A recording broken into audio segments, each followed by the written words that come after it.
That's actually kind of cold. Ugh.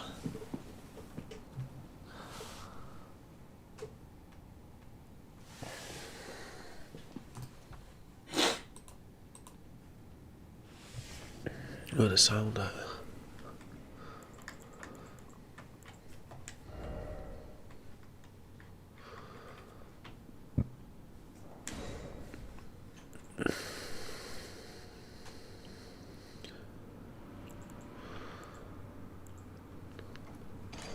Let's give Godric's Rune a try.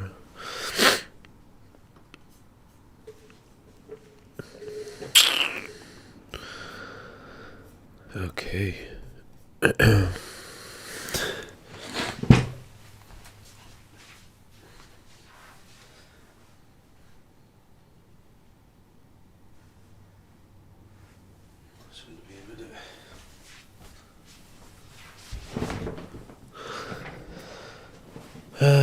It's been a while, hasn't it? Let's see what we got here.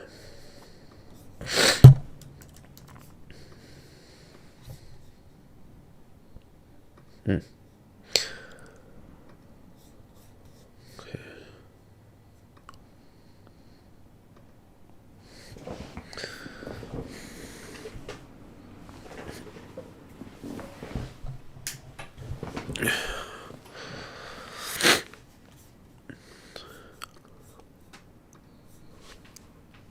What?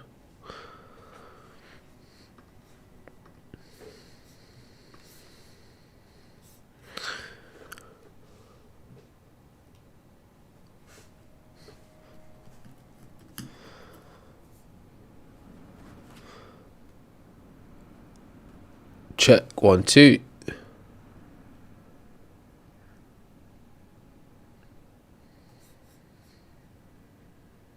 Check 1 2. What the hell?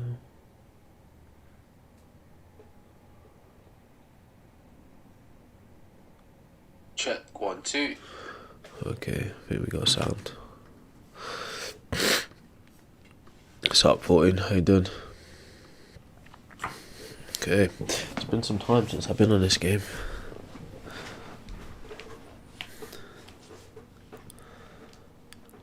Now, what was we doing last time I played?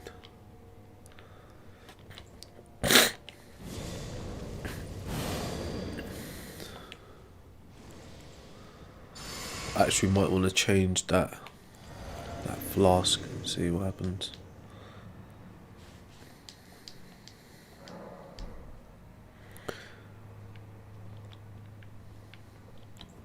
Oh, we're online.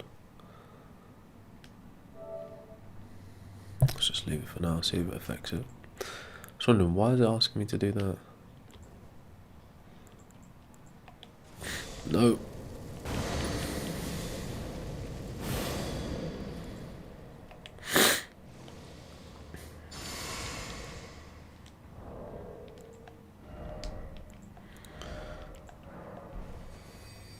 What's up, lady?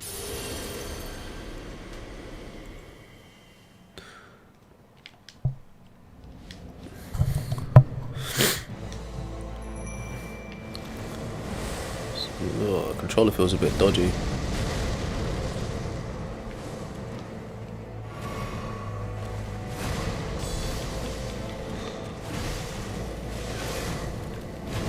How, bro?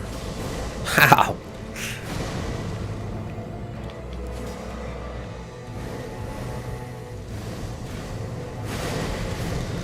Wait, I want to know how that done me damage, bro.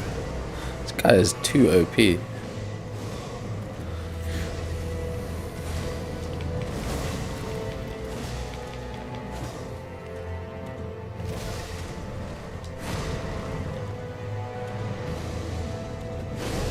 Ooh. Ooh.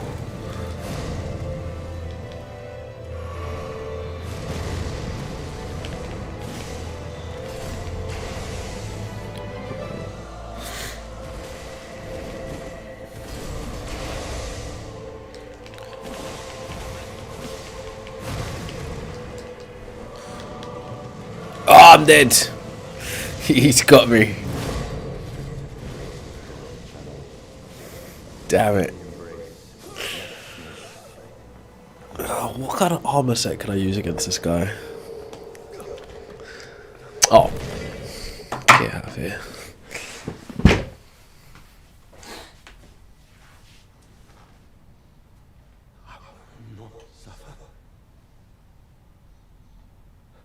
A lord devoid of light.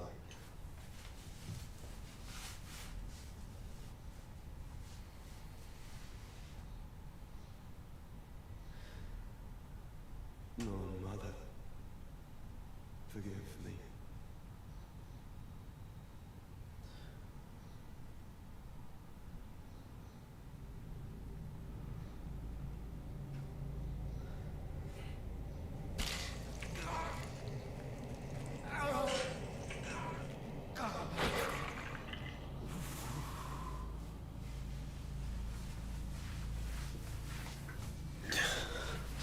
Top half of the screen so out of colour.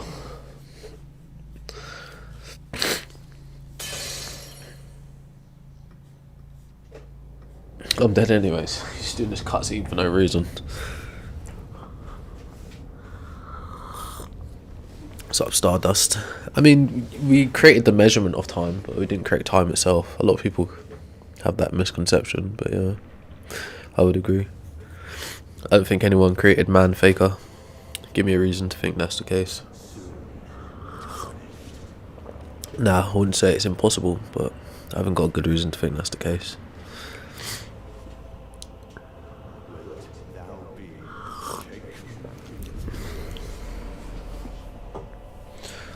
Haha, watch as soon as I come back I'm just dead.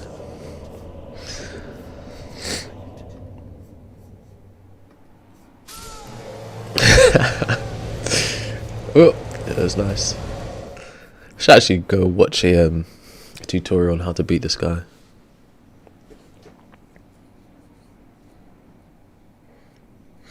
I don't think it's a matter of maybe. We 100% created God.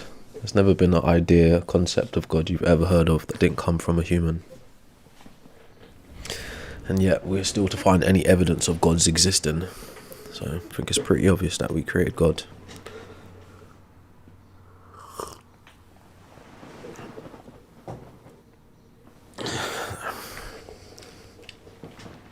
I don't want to hear no nonsense about Jesus. Jesus isn't God, bro. But you're more than welcome to spew it if you want. It's clear nonsense. Probably have very little understanding of Christianity. Alright, let's go.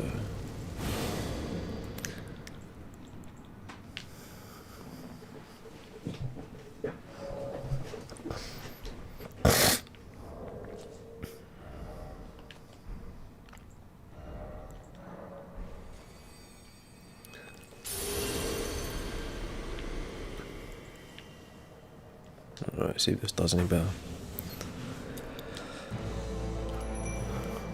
We'll get back to the topic in a minute. I just want to have a little bit of playtime. It's been a while since I played this game.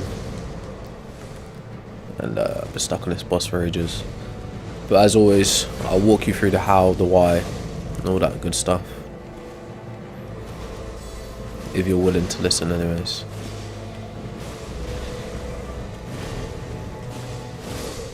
Damn. Slapped over. So yes, when I say humans invented God, it's what's called an explanatory claim. I feel it has explanatory success because it explains the how and the why, and in some instances the when and the where. It also accounts for future encounters with God concepts and God beliefs, which is called predictive power. So yeah, how can we make these kinds of claims? Well, we've got a lot of evidence to support humans inventing gods. How do we have that evidence? It comes in the form of archaeology, artifacts found in the ground left behind by humans, and it comes in the form of anthropology, study of humans and human culture, human language, etc. And also we've got cognitive science, which explains the how we done it. As the stream goes on, I'll give you some visual aids to support what I'm saying. But yeah, I wouldn't be saying this if I didn't know it to be true. But that doesn't mean I'm 100% right about everything. Hence why it says change my mind. There could be an oversight somewhere. Something I've missed.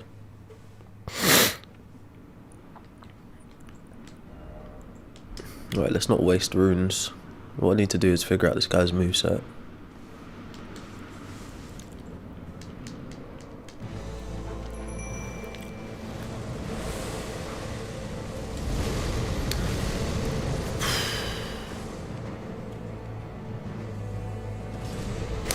I think what I need to do is give Mimic the trident and me use the sword. Oh my god, like 2 hits. In the embrace of Mephisto. Yeah, so Jesus in the New Testament, as he's spoken about in the New Testament, didn't exist in that capacity.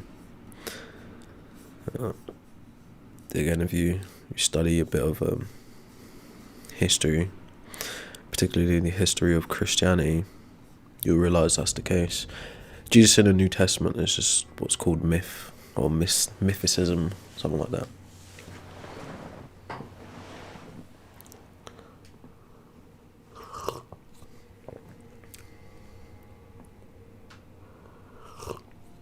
Sub Zeph.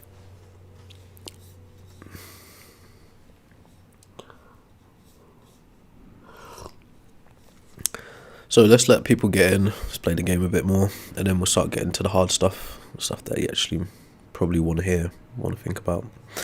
It's been a while since I've actually been on the stream, so I'm probably a little bit rusty. Such is life. But what's the last thing we looked at? I think that's that Göbekli Tepe. Can you guys see the visual aids? If you're on a vertical stream on YouTube, you need to come to the main YouTube channel, which is Culture Crack, or Twitch, which is Culture Crack, or the TikTok, which is SetWest10, if you want to see the screenshots and the visual aids.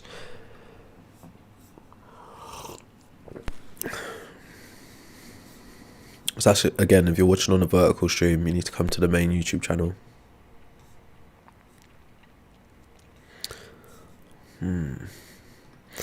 We really need to. Every time I say I'm gonna clean up this folder, I forget to do it.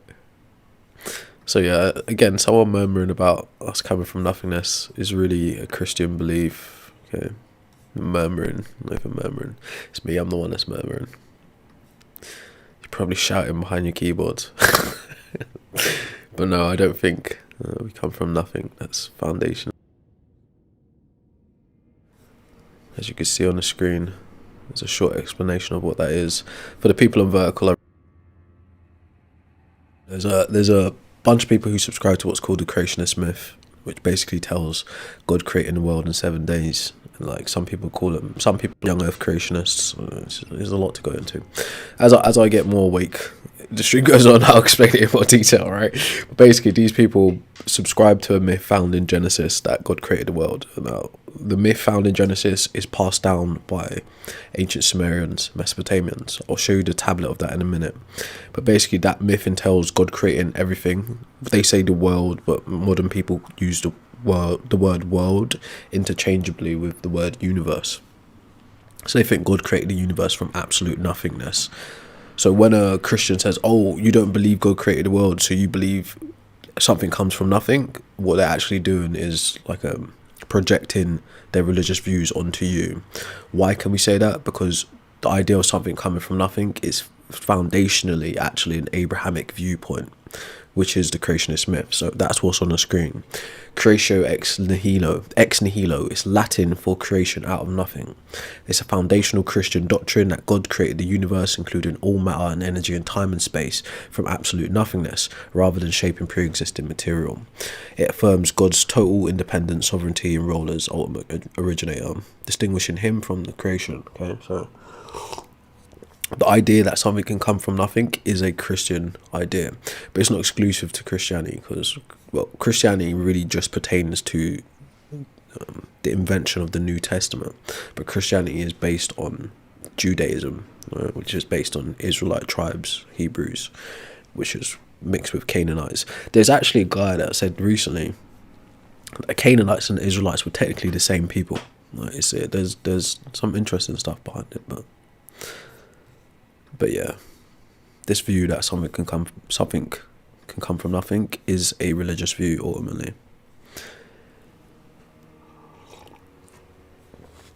Okay, so let's get that off the screen.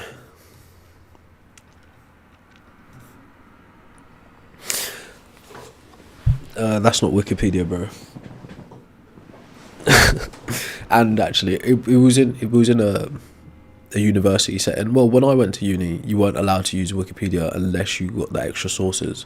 But nowadays, I think students are allowed to use Wikipedia in terms of sourcing information. But back in the day, you weren't allowed to use Wikipedia. You have to use Google Scholar. But yeah, that was just that's what's called an overview. If you actually want to go into look into it deeper for yourself, you can. But yeah, I didn't use Wikipedia. Don't worry.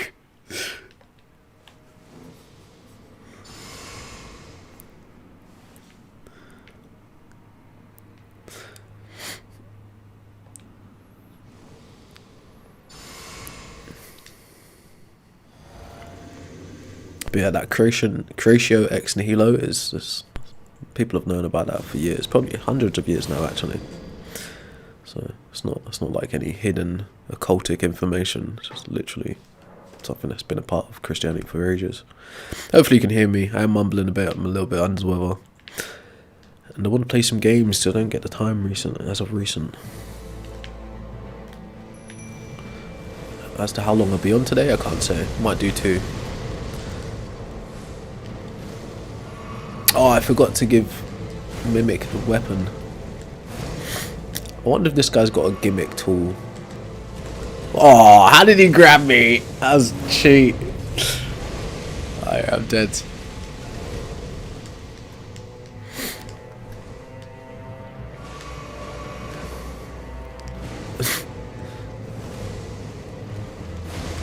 To be fair, religion has very little to do with the conversation.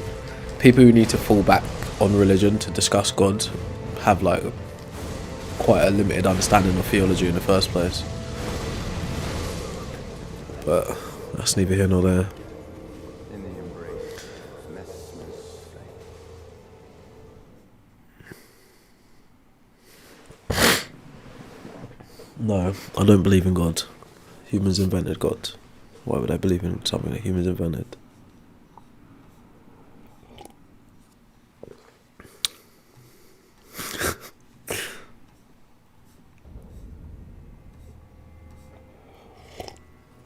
Thanks for that follow, folks. Do tap the like. Yeah, I know, Jake Snake. I'm rusty as hell. I haven't been playing for a while. So when I say humans invented God, it's what's called an explanatory claim. We've got the how, we've got the why. In some instances, the when and the where. My hypothesis is that there are 3 major phases to God creation. The first is assigning agency to things we didn't understand. Assigning agency literally means, in a way, anthropomorphizing, but giving something the capacity to act. Okay, I'll walk you through it. But the first phase of God creation, historically, like demonstrated, recorded, is humans assigning agency to elemental things, which is earth, wind, water, and fire, and celestial things, which is the sun, the moon, and other heavenly bodies, as they poetically put it. The second phase of God creation is abstraction. So if the first phase of God creation was observation, the second phase of God creation is purely psychological. So abstraction is basically when you can think about something that doesn't have a physical representation, like love, like knowledge, right? And you can conceptualize it, and then you can express it. Something like creation, something like death and life. These are abstract things. They're not necessarily tangible, as in you can hold them in your hand. And I'll walk you through it again. As I said, it's not complicated, but it's layered. Right? So first phase is assigning agency to things. Second phase is abstraction, and the third phase is anthropomorphization, right? Or anthropomorphizing. It's basically giving things human natures and human features. The first phase is done literally because we didn't know any better. The second phase is done for psychological needs to give certainty where there's uncertainty, and the third phase is done for societal cohesion. Right? So it's to mobilize people under ideologies, organize groups into what becomes civilization. So, what is the psychological mechanism that allows for assigning agency? It's something actually quite ancient, if you will. Right? It's what's described or what's been codified by a guy called Justin Barrett. You might know about him from other experiments. Some people have very strange interpretations of his experiments, not necessarily what the data represents, but that's another conversation. So how our ancestors assigned agency to elemental things and celestial things is this. It's called hyperactive agency detection device. I'm reading you a Google overview, so you can go look into it in more depth for yourself, but visual aids help people. That's why it's on the screen. A hyperactive agency detection device, or HAD, is a cognitive theory suggesting humans have an evolved built-in tendency to quickly attribute events and movements to intentional agents, e.g. people, spirits, gods. It's done to enhance survival even when none exist. It acts like a mental smoke detector for threats, which explains beliefs in the supernatural and feelings of being watched. So let's cut through the jargon a bit. I'll give you a simple analogy of how that works. In modern day human life, right, how HAD shows up, or hyperactive agency detection device, or hypersensitive agency detection device, is like this. You're laying in bed at night and you hear a bump, something bang, like, right? So that bang is what's called sensory data. It's input into your ears, right? Sensory data, right? Sound. This almost happens instantaneously. It's happening on like a subconscious level, not necessarily an awareness thing, right? We'll get into that a bit later. But you hear that bump in the night, right? And you immediately attribute that sound, that sensory data, to an agent, right? Meaning somebody or something that has the capacity to act on its own accord, right? So some people will assign that sound of a bump in the night to a thief breaking in. Someone else will assign it to the dog or the cat. Someone else will assign it to a ghost or a spirit, right? They'll hear that noise and they'll say, that noise means XYZ is happening. Right? So they've assigned agency to that sensory data. Right? So it could be observational. Sound is technically observational too, but that's another conversation. I know someone's been like really anal about like terminology. No, it's not. Observation only means visual. But anyways, right? Sensory data. You're assigning agency to sensory data. So that's what HAD looks like in modern times. That's how we still make use of it. It's why people still think like, you know, a curtain moving or something strange happening in the hallway or a door creaking is a ghost or a spirit or a god, right? That's people assigning agency to things. As I was saying, the first phase of God creation is assigning agency to things, right? And it's done for survival means. Why is it done for survival means? I'll read the rest of the blurb, then I'll give you another analogy or an example of it, okay? So the HAD was coined by a guy called Justin Barrett. HAD posits that a false positive, seeing an agent where there isn't one, was safer in ancestral environments than a false negative, missing a real threat. This hypersensitivity leads to what's called anthropomorphizing, as I explained earlier on. That's giving something human features. So it leads to anthropomorphizing and seeing purpose in randomness. Seeing purpose in randomness is also known as apophenia. Right? Seeing purpose in randomness and forms the foundation for religious beliefs. So what did this look like in ancestral environments? Jim and James are out foraging for berries in the ancestral woods somewhere, or the jungle. Just imagine some ancient human beings. Right? Jim and James both experience sensory input from a bush rustling. So they see the bush and they hear a sound of it moving around, right? Jim immediately takes off running as soon as he experiences that sensory data, right? James freezes, right? Why did Jim take off running? Because Jim has assigned agency to the event of the bush shaking, the visual shaking and the sound coming from it, all right? Whereas James may have that same understanding of there might be an animal in there, right? But James hasn't like acted upon it. So why would it benefit Jim to run off? Because it ensures chances of survival if there is an animal in it. If the bush in fact is a devil or a demon or a god or whatever, right? Jim has now ensured greater chances of his survival and his genetics by running away, whereas James has minimalized his by standing and watching. Again, you can go spring off to that into more like pop psychology, like fight, flight, freeze kind of things, right? But that HAD, hyperactive agency detection device, is instilled in us based on survival instincts. So through that event of Jim seeing the bush and running away, he has helped to ensure his survival. But it gets deeper than that. Now, how does that lead to the first phase of God creation, assigning agency to elemental things and celestial things? So now we have another hypothetical, Elijah, right? Just give him that name because like biblical names and all that, right? Jim ain't a biblical name as far as I know, right? But we have a guy called Elijah, an ancestor of all of ours, right? One day Elijah is just out in the woods, right? And then he sees the skies blacken and he hears the roar of thunder, right? This is awe striking things, because Elijah's never experienced what me and you today know as a thunderstorm. So the sky blackens, the thunder roars, and then he sees what me and you understand to be lightning strike, hit the ground, and blow something up and burn it. To him, he has no idea what is going on, right? It's just crazy, like outer world experience. What Elijah then does is assign agency to the event of the storm and the lightning. So obviously, again, like as I said, with you laying in bed and hearing the burglar, this is an instantaneous thing. It's like a subconscious thing. Elijah probably doesn't even have the vocabulary to express what we're describing today. Okay, he definitely wouldn't have, right, in terms of how language evolves. So he would have said, right, in that split second, I have a mind. I don't understand what that thing is. Therefore, that thing must have a mind of its own, or there must be a mind behind it. So in that moment, he's assigned agency to the lightning, to the thunderstorm, hence assigning agency to elemental things.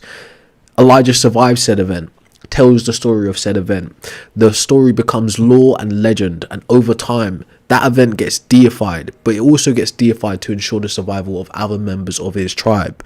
When you see the sky blacken, the gods are going to throw lightning, right?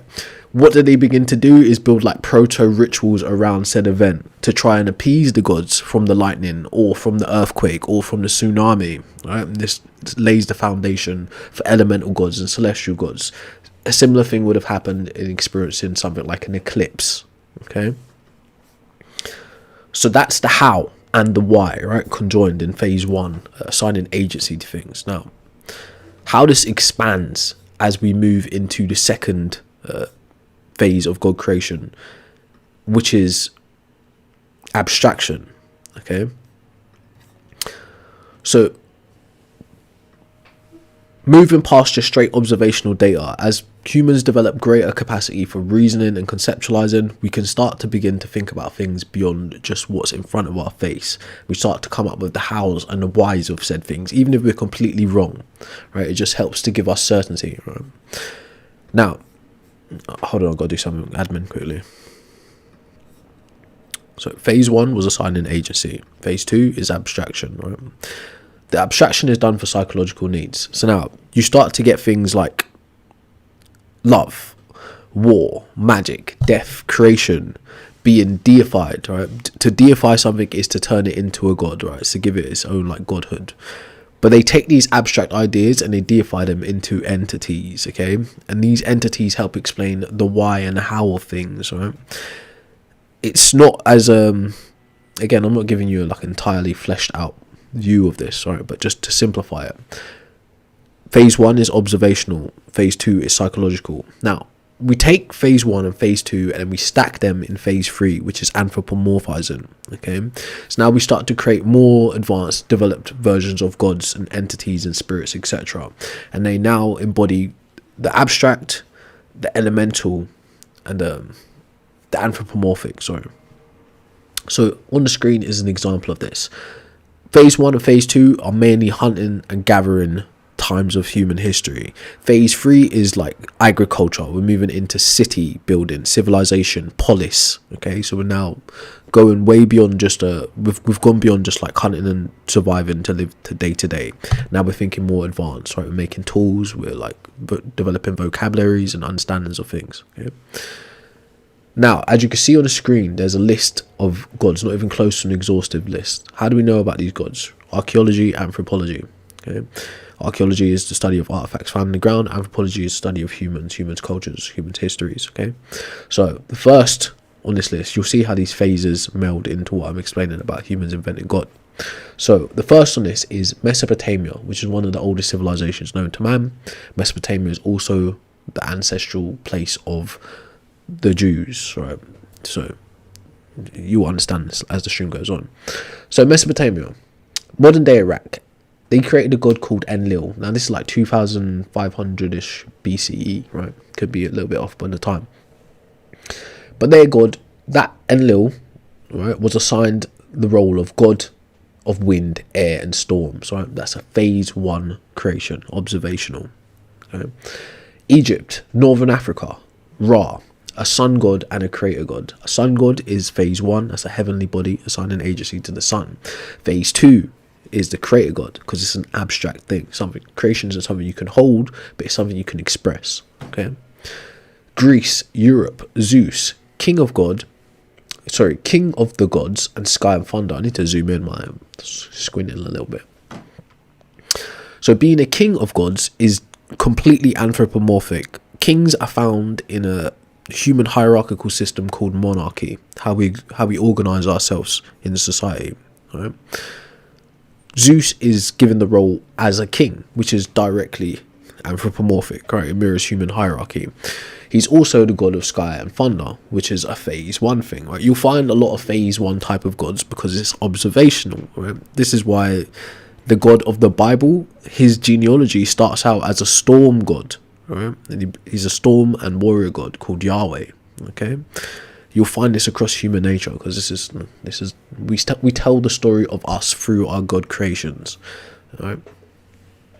Norse, Scandinavia, Odin, god of wisdom, war, death, and magic. Completely abstract. Okay, but as you can see, it takes these 3 phases of god creation.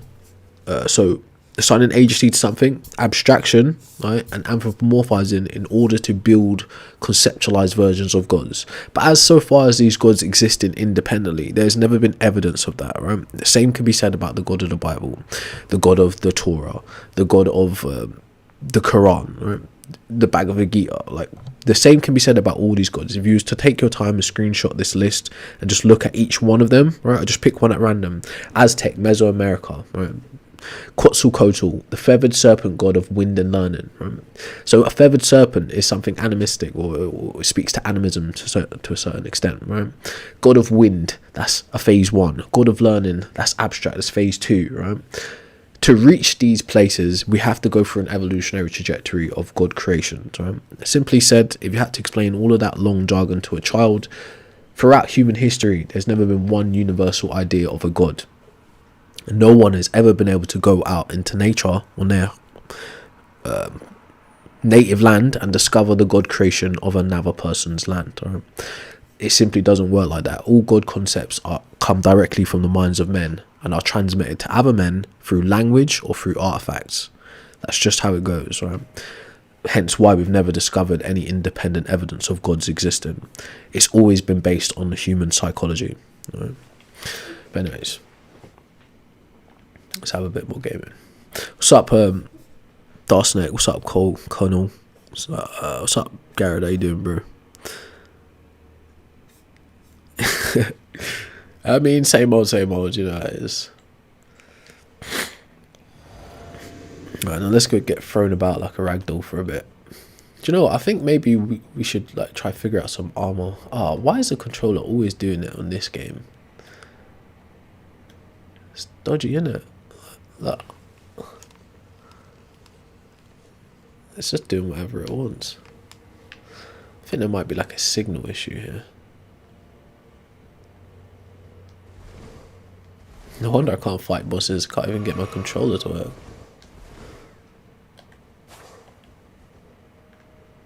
What is that?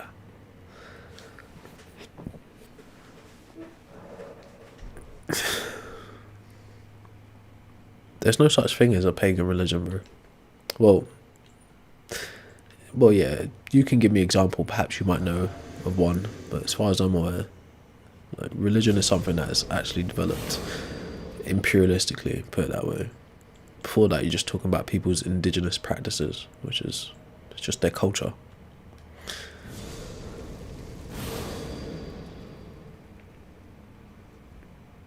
So, I see my buttons are just smashed. I don't know what's going on with this controller. I went to London Games Market last week and I was supposed to buy a controller there, but I got so distracted by what was going on, just completely forgot.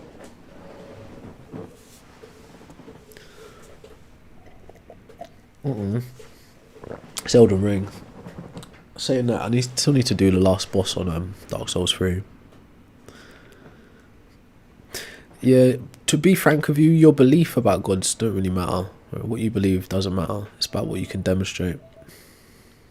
I think we're going to be playing the PS3 today, guys, because this controller's doing the dumb shit. How about a bit of Zelda? How do you guys feel about Zelda? It's been a while since I played that.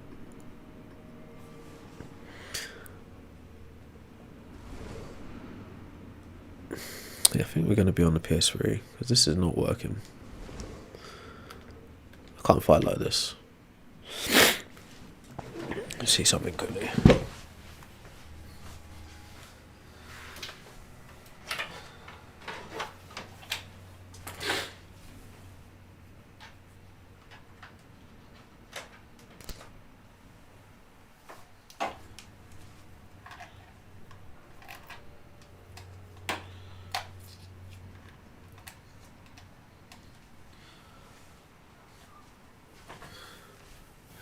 I'm going to try reset the controller. If it doesn't work, then we just switch consoles.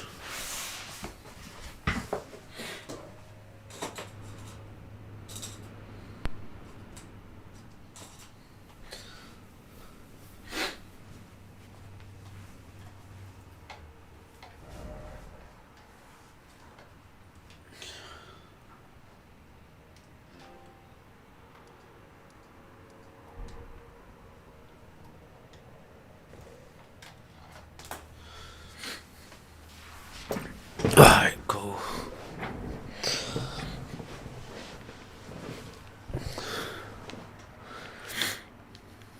I think we might want to change armor for Mesmer, to be fair.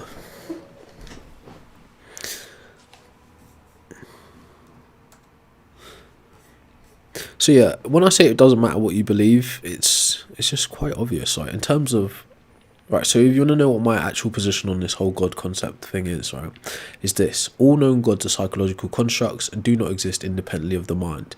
If your God requires belief, imagination or faith to interact with, it's functionally non-existent. It requires somebody devise a concept of God and impart it to you for you to interact with, or you yourself have to devise a concept of God in order to interact with it. As far as I'm aware, there's never been any evidence of gods existing as independent agents capable of having any meaningful effect on our physical reality. So yes, if you're just telling me about your anecdotal beliefs and things you've been convinced of, that really doesn't pertain to the nature of our shared reality in any way. So that's why I'm saying your beliefs don't really matter. It's what you can demonstrate to be true. There's no number of things. There's an unlimited number of things you could believe, right? Don't mean they're true.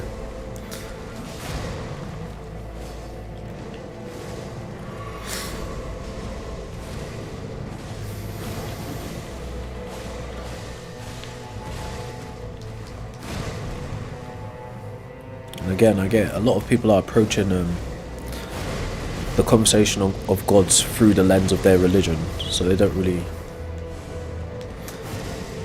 have much layers of depth to their views.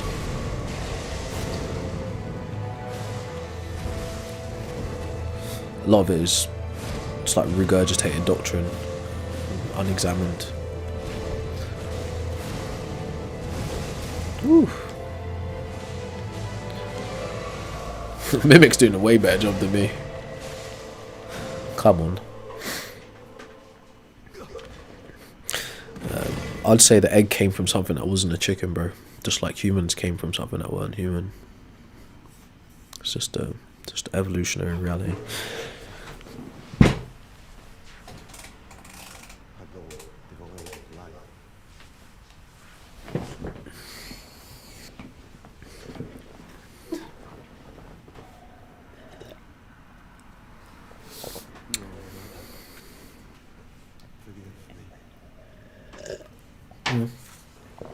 Alright, so give me a reason to think there's such thing as a creator.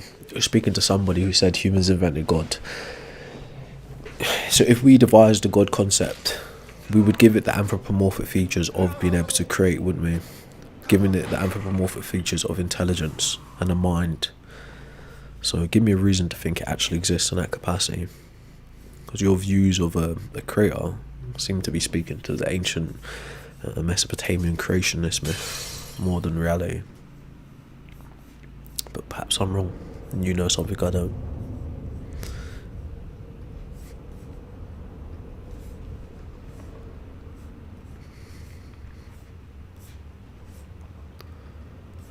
It's very simplistic kind of painter view. It just leans on a centuries old watchmaker's argument, which is pretty bad.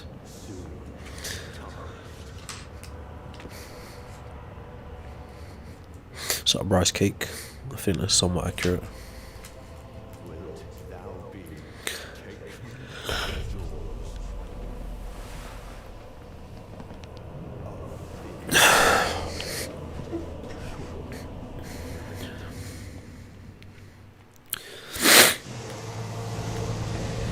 Holy shit. I'm dead. Bro, this guy is a beast, man.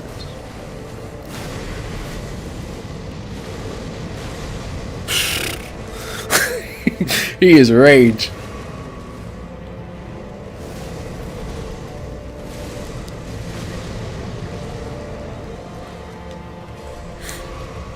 Yeah, what I should have done is give Mimic a trident. His attack pattern's too random.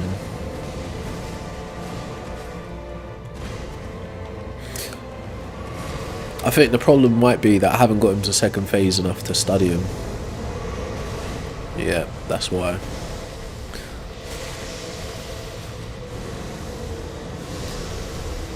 Oh my lord. What is this? I'm dead. Oh my god. Oh my god. He's beatable though, there's no doubt about it. I wasn't created in that sense. My parents made my body, yes. But beyond that, there's no reason to think there's some entity creating things because he just feels like it. In fact, if you was to like study the natural world, it's more obvious that things come about through natural processes without any intervention. It's more likely that they come about that way than by any mind with means or wants to do it. But yeah. Again, you're not really providing evidence of your view. You're just saying, I believe there's a creator, which is cool, but how do you demonstrate that?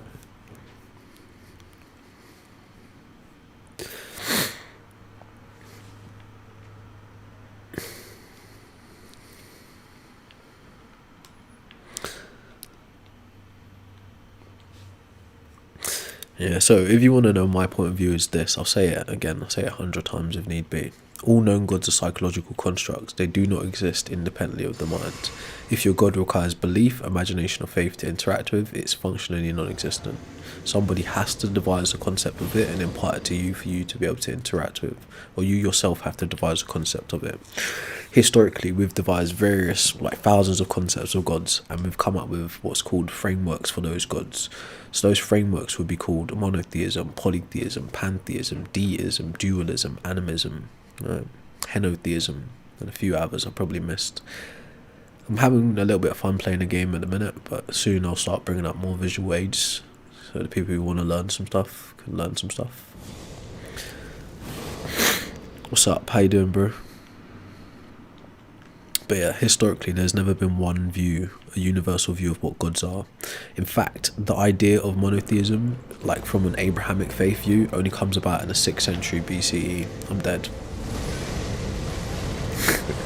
That was the craziest L right there. I pressed the wrong button as soon as I walked to the room.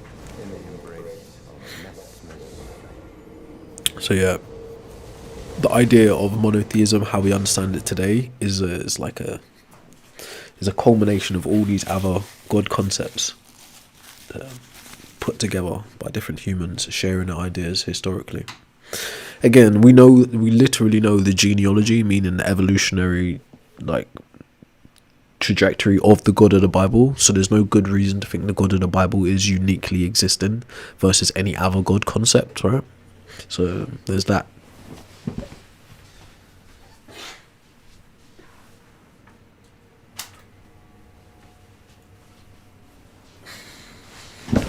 I don't see people tapping the screen, right? So either you don't like the stream or you're just being mean. Either way, we're still gonna play.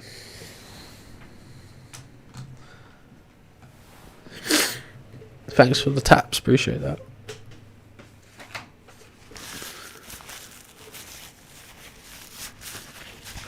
What's up, Hinny? That's a good way to view it.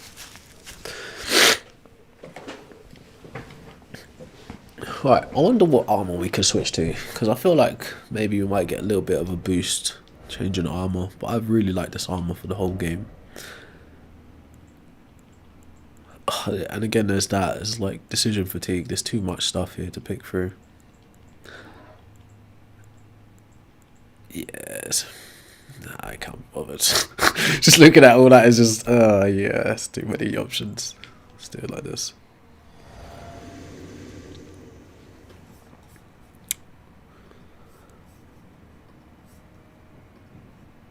Wow, we're like 45 minutes in already. Time is flying. We haven't even got to the good stuff yet.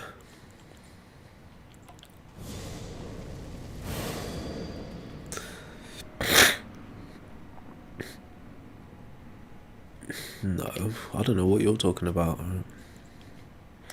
Monotheism took a while to develop. Well, at least in the Levant, which is like what brings forward the Abrahamic view of God. It took quite a long, significant time to develop. Yes, humans did invent the Trinity too. Alright, so I want to make sure Mimic gets the right powers this time.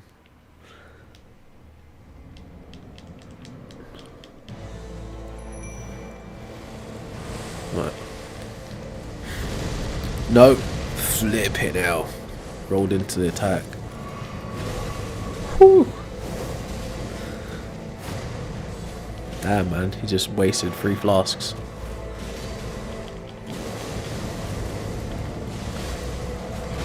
There's got to be a way to stun him, bro. I'm going to have to do some Google, see what his weakness is.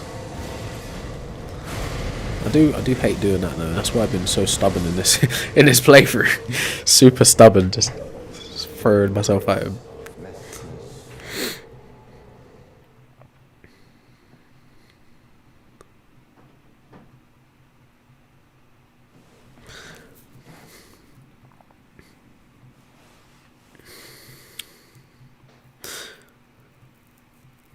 No, humans develop what's called cognitive faculties, right? The ability to reason and such. That's where information is interpreted, right? Put it this way, information is always around. There are things, everything that exists contains information, but it requires you to make that information meaningful. Right? So a mind is required for that. And a significantly advanced developed mind. But how do we get a significantly advanced developed mind? Through evolution, okay? No one was spawned on a planet with that capacity. So, proceeding from that, you can see how we come up with schools of thought, or fields of study, and eventually books. Okay.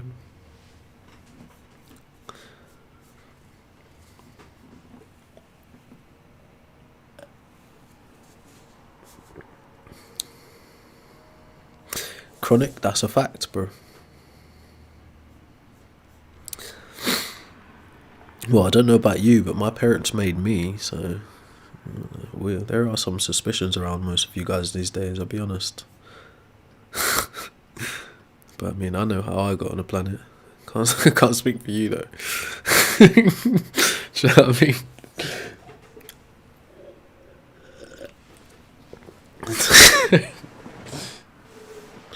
Some serious suspicions around you guys these days. Why are you so environmentally adverse? Environmentally challenged everywhere you go. Why are you so destructive? Serious questions around you guys. But as for me, I think I was born, mate. I think my parents practiced coitus and 9 months later produced me.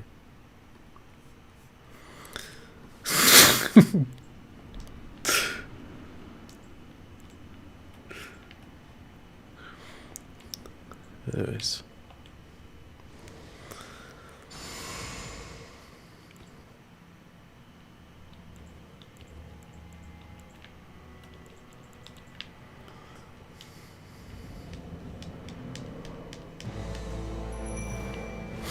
Look, I'll put it to you like this, right? The modern view, or modern theology, would suggest that God is what's known as an immaterial spirit, okay? A disembodied mind. Now, if you subscribe to creationist stories, then it's on you as always to present evidence for how an immaterial spirit produces a physical material reality. Okay? When we start like investigating your views a bit closer, they always fall apart, and it always like relies on this redundant kind of it's about belief and faith, bro, well, that's fine then. You can do that over there, but don't act as if you're just speaking of matters of fact when you're not. So as I said, if you want to demonstrate how an immaterial spirit produces a physical material reality, go for it, right? There's probably a Nobel Prize waiting for you somewhere. Exactly, Max. There are thousands of them. And every single one of them came from humans.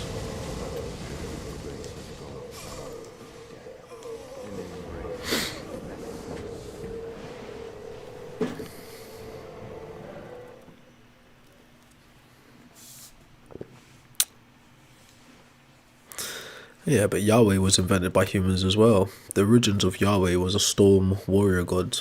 Again, like, we know the genealogy of the God of the Bible, and that is like where it starts off. Well, to be fair, like the Israelites based their gods off of the Mesopotamians. The Israelites mixed Yahweh with El Elyon from the Canaanites. Again, like, there's a guy that was explaining recently that the Canaanites and the Israelites were actually the same people, and a lot of the stories that are found in the Torah and the Old Testament are actually made up, right? But they're made up for a reason, right? Which pertains to the building out the identity of what would be the modern Jews. Okay, but yeah, Yahweh becomes God the Father by mixing with El Elyon from the Canaanite pantheon. And Yahweh becomes the one and only God after the Israelites apparently experience exile, come back from Egypt and meet the Zoroastrianists. That period of time, and they gave them the concept of dualism, which is like light and dark, one entity versus another entity, so to speak. And from there, that was when the modern view of monotheism is born in the 6th century BCE. Okay, but there's a little bit of an AI overview on the history of Yahweh. Again, if you think the information is wrong, it's on you. But I would say investigate a bit closer if you disbelieve. So Yahweh, the personal name of the God of Israel, represented by the Tetragrammaton, YHWH, originated as an ancient Semitic deity in the southern Levant/Midian region. I'll show you where the Levant is on the screen in a minute. It was likely during the Late Bronze or Early Iron Age. It's often associated with storms and war. Yahweh emerged as the national god of Israel and Judah, eventually evolving into the focus of monotheism through a process of syncretism with the high god El, and separation from local cults like Baal. See, that last bit's a little bit incorrect, right? Google knows some stuff, but it doesn't know properly. Baal was an entity inside of the Canaanite pantheon. So there was El Elyon, which is like a Zeus, like a god the father. There was Asherah, which is like his wife. There was Marduk, not Moloch. Molech is Marduk. And then there was Baal. Right? Baal becomes demonized as they move. There's a lot of information. Who really cares? A lot of this pertained more to religion than actual existence of gods, in all honesty. But yeah, we know the genealogy of the God of the Bible. Right? If Jesus that you believe in existed, to be fair, so there's a clear separation between Jesus Christ, found in the New Testament stories, and Yahshua ben something, right, which is like a Bronze Age Judaic priest. That Yahshua would have been born into the tribe of Israel, the modern Jews, or like the Jews back then, right? And his God would have been Jehovah or Yahweh, right? The same guy, Adonai, Hashem, various different names for him. Okay, but he starts off as Yahweh for the Israelites, right? And he ends up God the Father, or, you know, modern day view of God, omniscient, omnipotent, omnibenevolent, right? Immaterial spirit, disembodied mind, personal God that interacts with humans' affairs, right? Not a deistic God. But yes, the genealogy of him starts there. So if we know the genealogy of him, why would we think he's any different to Ra or Inanna, Ishtar, Anu, Quetzalcoatl, Brigid, Thor? Why would we think he's any different, since his story pretty much starts out the same way? So that's something to think about.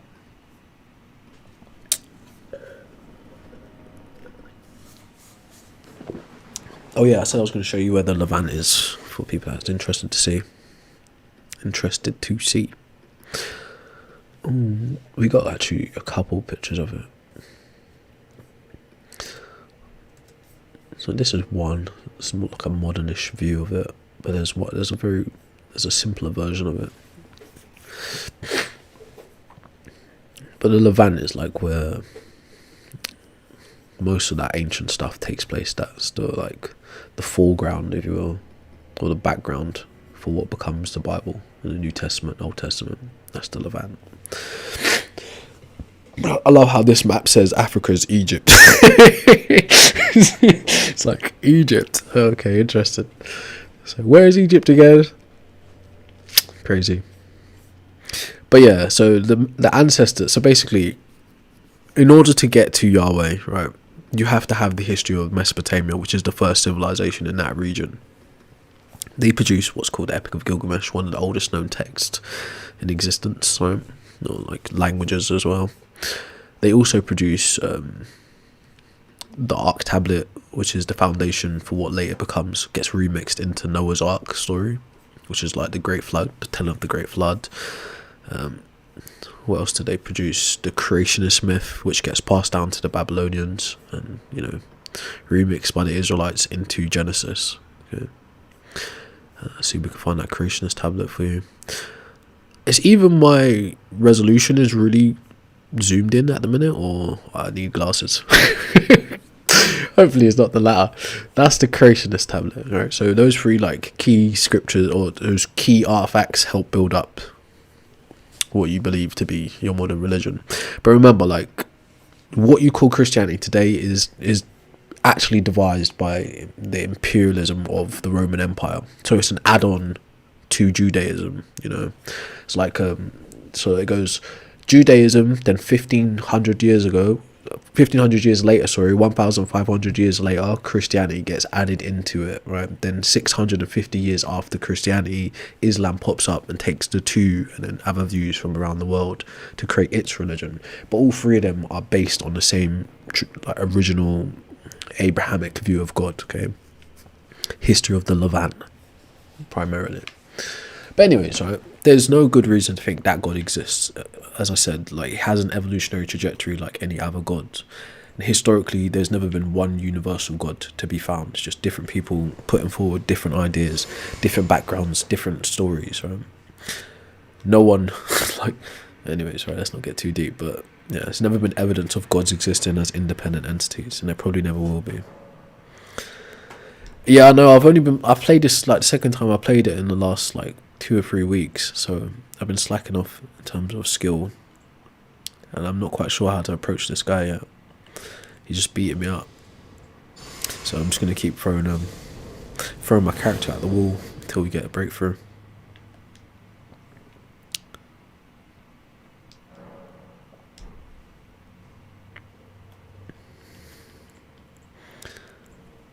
It's funny.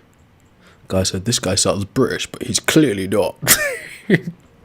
Oh, wow, you've exposed me. It's funny. Alright, anyways. It's oh no. What shall I do? No, I've not heard it yet. To be fair, I've not listened to any modern music in a while. I feel like music's just not in a good place right now. I like to listen to the oldies. I am an old man now, by the way, in case you didn't know. So my playlist is it's a bit old. Old but gold. I forgot to give him the sword. I'm dead.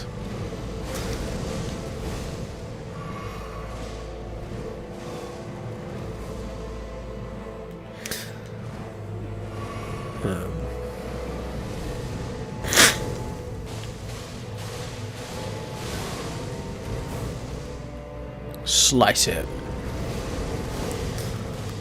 Might need to get a sword that I can buff. Yeah, I'm dead. Drink, boy.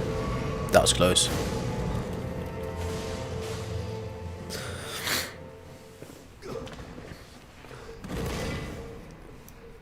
What are you talking about? Humans invented the Holy Ghost, or what are you talking about? What evidence is there that Holy Ghost exists? Why don't you actually try to define the Holy Ghost for me so we get a better understanding of what you mean? It's unfathomable. Like, no, I don't subscribe to that whole, God is incomprehensible. BS. It's comprehensible because we devised it, right? Think of God as a container that we fill with other God concepts, or other concepts primarily. We understand the concepts, so God isn't incomprehensible. For instance, you don't need to be able to experience omniscience to know what it is. Okay, the same thing with omnipotence, omnipotence, or omnibenevolence. You don't need to be able to experience it to be able to understand what it is. And if we devised all God concepts, then God is not incomprehensible. Now, if I devise a very abstract, advanced concept of God and impart it to you, then yes, you don't have a full understanding of the concept because you're just like a Johnny come lately who's subscribing to a concept that you don't understand. But the people who devised it understand it. Okay. I'm reading your chat, but I don't see you say anything interesting.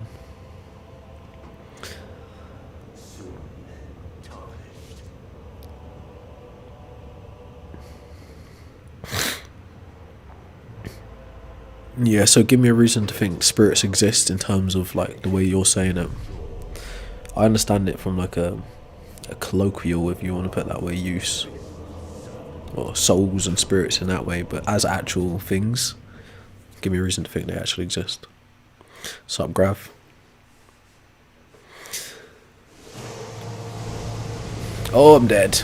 That attack should not have happened.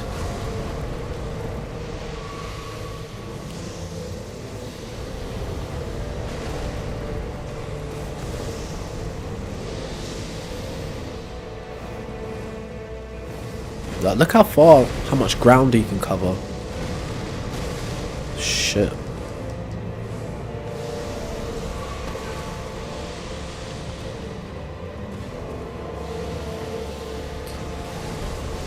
What? How did that do damage? That doesn't even make any sense.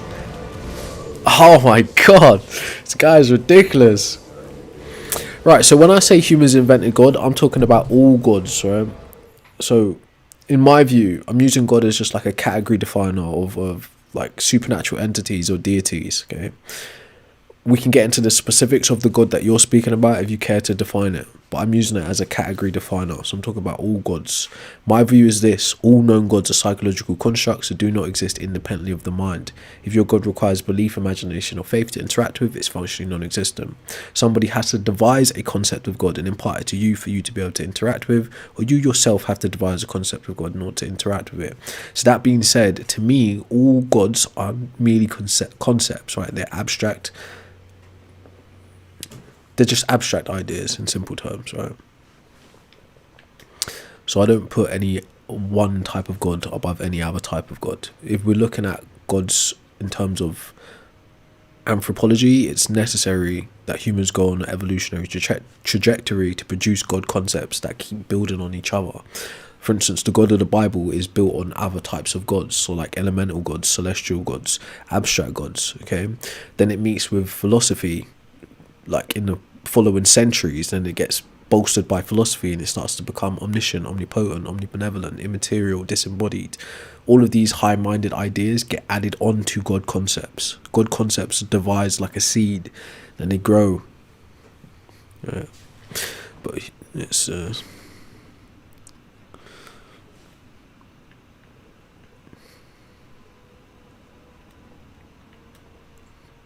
Sup, Davina, sorry. Yeah, it is quite crazy to think that people are still walking around with that view, but you can't get in the mind of humans to change it, right? All you can do is just present information like a buffet and let them pick.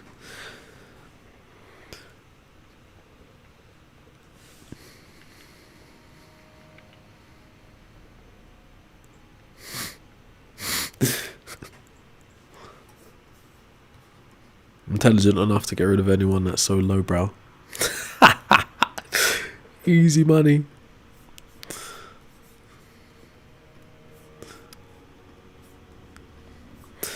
So, yeah, whether you view your God as a creator God or not, it's just, that's an independent kind of thing. Not all God concepts are creator gods. Most of them aren't actually. In fact, the God of the Bible didn't even become a created God till quite recently. He was a storm warrior god. Alright. But yeah. But again, you probably wouldn't know that. Like, you know, you don't know shit. But anyways, like let's not get into the rudeness. If you come correct, I'll treat you nicely.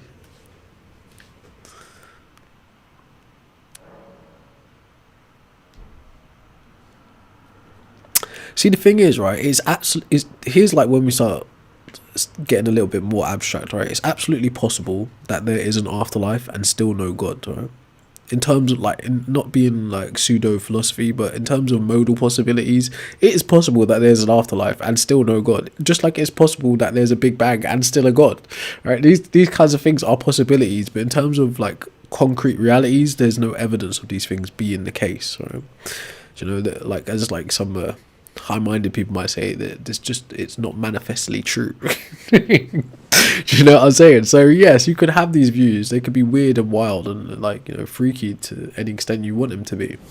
They can even have kernels of truth in them, but in terms of them being like absolute, it's just no way to demonstrate that. But what we can demonstrate is that humans devise gods.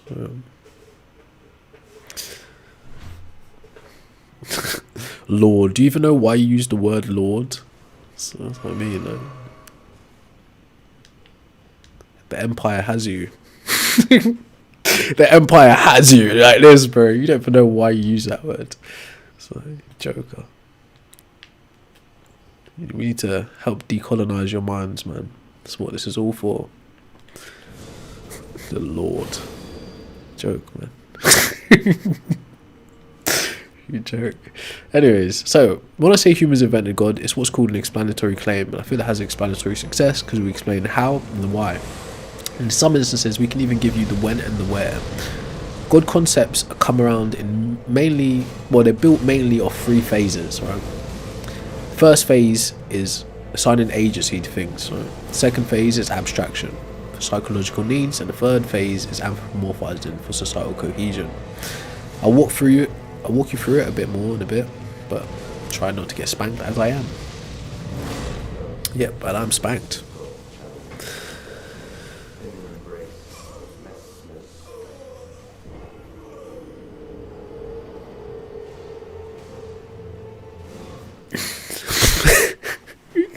So yes, how did we devise the first types of gods? We devised the first types of gods through assigning agency to elemental things and celestial things using what's called hyperactive agency detection device.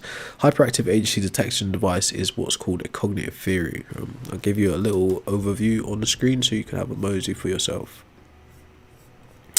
At various different times in the stream, I'll try and reiterate stuff that people missed, but it does get a bit boring going over the same stuff. I was waiting for some like salacious argumentation or something like that, but people are pretty chill today. We've got a few insults, but nothing actually interesting. So a hyperactive agency detection device, or HAD, is a cognitive theory suggesting humans have an evolved built-in tendency to quickly attribute events and movements to intentional agents, e.g. people, spirits and gods.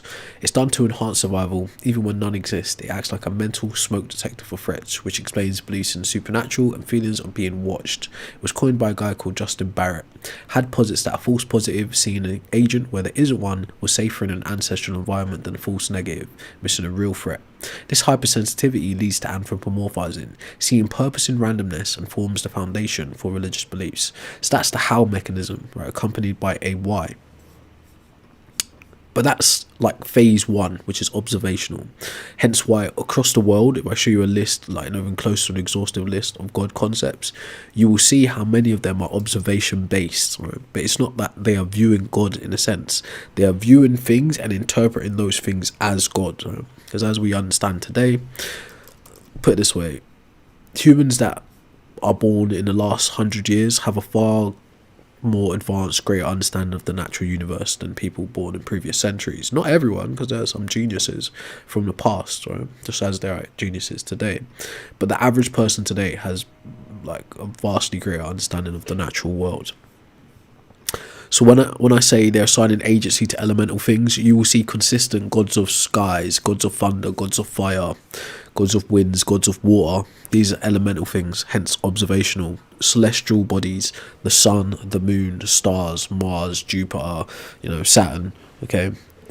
As we advance in culture, so phase 1 God creation is observational, assigning agency to things. Phase 2 is abstract, conceptualizing, so it's not tangibly holdable, it's not tangible, right? You can't hold creation, right? You can't hold magic, you can't hold knowledge, but you can express these things. Phase 3 is anthropomorphization, or anthropomorphizing. I don't know why I'm overwording shit for that reason. It's anthropomorphizing, right? Anthropomorphizing means giving things human natures, human features, yeah? And that's done for societal cohesion, forms the foundation for proto-religions, polis, civilization building, right? And I'll give you an example. I usually walk through the first 3, but if you was here earlier on, you already know the first 3, right? So let's pick a different 3, right? So Yoruba, West Africa, Shango, god of thunder and lightning, right? What is a god of thunder and lightning? That's a phase 1 god creation. That's assigning agency to something elemental, okay? Aztec, Mesoamerica, Aztec is the place, right? Like Yoruba is the place, right? or like the ethnicity of the people. Quetzalcoatl is the name of this god, a feathered serpent god of wind and learning. So a feathered serpent is something animal based, right? That's 2 different animal features combined, right? Animism being the earliest configuration of god concepts. Animism is literally spirits that inhabit nature, right? So it could be spirits of animals or spirits of ancestors, humans, right? So you've got an animal nature of this god, right? You've also got an elemental nature of this god, which is the wind. But you've also got an abstract nature of this god, which is the learning, right? Which is a very interesting choice. Learning. It's kind of like how the Greeks developed Athena, just a god of knowledge to embody thought, right? What else we got here? Inca, South America, Inti. Sun god, patron of the Inca Empire, right? Sun god is celestial, right? So that's phase 1. Patron, I don't know how they mean that, because that's worded a bit weird, but a patron definitely speaks of something in terms of representing a representative, if you will, right? But yeah, that's more anthropomorphic. Let's go China, right? China, East Asia. Yu Huang, Jade Emperor, supreme ruler of heaven, right? So where supreme rulers found amongst men, right? These are human hierarchy organizations, or just ways to organize society, right? Supreme ruler really speaks more to monarchy, just like a king would, right? But you only find monarchy in these kind of configurations of ruling amongst humans, right? We might like project it into animal kingdom, like saying, a lion is the king of the jungle, but do other animals think of the lion as the king? No, they don't. It's just a giant predator that eats stuff, right? Anyways, so I'll give you the basic 3 phases with a typical example, because I did a little bit of jumping around, just made it confusing. So phase 1 is assigning agency to things, elemental things and celestial things. Phase 2 is abstraction, done for psychological needs, to give comfort, to give certainty where there's uncertainty. And phase 3 is anthropomorphizing, to organize society. So Mesopotamia, modern day Iraq, ancient civilization, they produced a god called Enlil, god of wind, air and storms. Phase 1, elemental. That's ancient Sumeria. Egypt, northern Africa, they produced a god called Ra, a sun god, creator god. Sun god is celestial, so that's phase 1. A creator god is abstract, so that's phase 2. Greece, Europe, they developed a god called Zeus, which is king of gods, sky and thunder, right? Being a king of gods is anthropomorphic, mirrors human hierarchy. Sky and thunder is phase 1.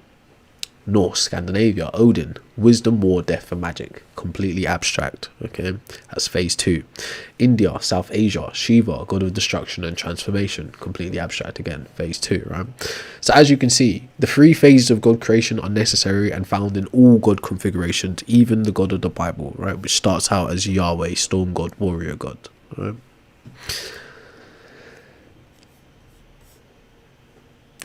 It's like, I am a bit rusty because I've been away for a while, but it's like this stuff isn't that deep. So as I said earlier on, god configurations, all of those gods you just looked at fall into one or multiple categories depending on the iteration of the god of these configurations. So what are the god configurations? Hence why we can say historically there's never been one type of god. There's always been different gods produced by different cultures for their cultural needs, okay? Monotheism, one all-powerful God, found in Christianity, Islam, Judaism. That type of monotheism was developed in the 6th century BCE in the Levant. Okay. Polytheism, many gods with different roles, right? You could say that some kind of like, I don't really like using the word pagan because that's like an imperialistic or colonial view on outsiders, right? Which they're not, because they're the natives of the land. Like even ancient Britons, they would like, the Catholic world would call them pagans, but they're just Britons doing indigenous Britain stuff. It's like Native Americans, like they're just Americans doing Native American stuff, right? So using the word pagan is kind of derogatory when you actually know the history of it, right? But anyways, polytheism, many gods with different roles. It's found in Greek, Norse, and Hinduism. Henotheism, one main god, but others exist. This is the formation of the God of the Bible. This is the world the people who developed him existed in, right? This is why they were like pharaohs battling Moses and stuff like that, like our God versus your God kind of shit. It's henotheism. All right, so henotheism, one main god, others exist. Early Israel, some Hindu sects, right? Pantheism, God is the universe. That's Spinoza. And then Advaita Vedanta, that's more of a philosophical framework than a god as an agent or a god with a mind, right? Panentheism, God is in all but beyond all. That's just people who want their cake and eating it as well, right? So that's some mysticism and process theology. You got deism, a non-intervening creator God, which is produced by the Enlightenment deists, right? Which is an interesting idea because it's quite possible that there is something responsible for all of this stuff, but he's just hidden, or it just doesn't interact with its creations. It's possible, right? Animism, spirits that inhabit nature, as I said earlier on, one of the oldest known configurations, found in Shinto and indigenous beliefs. Dualism, two opposing cosmic powers, so like light and dark, good and bad, right? It's found in Zoroastrianism and Gnosticism. The Gnostic telling of the Bible is very interesting, kind of spooky. It's like cosmic horror. Right? It's very interesting.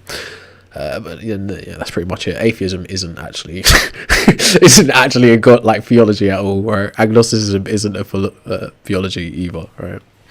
But yeah, so the main or the most popular configurations of theology are monotheism, polytheism, henotheism, pantheism, panentheism, deism, animism, dualism, right? And as the god list that I just showed you previously, all of them fall into various different categories of configurations, okay?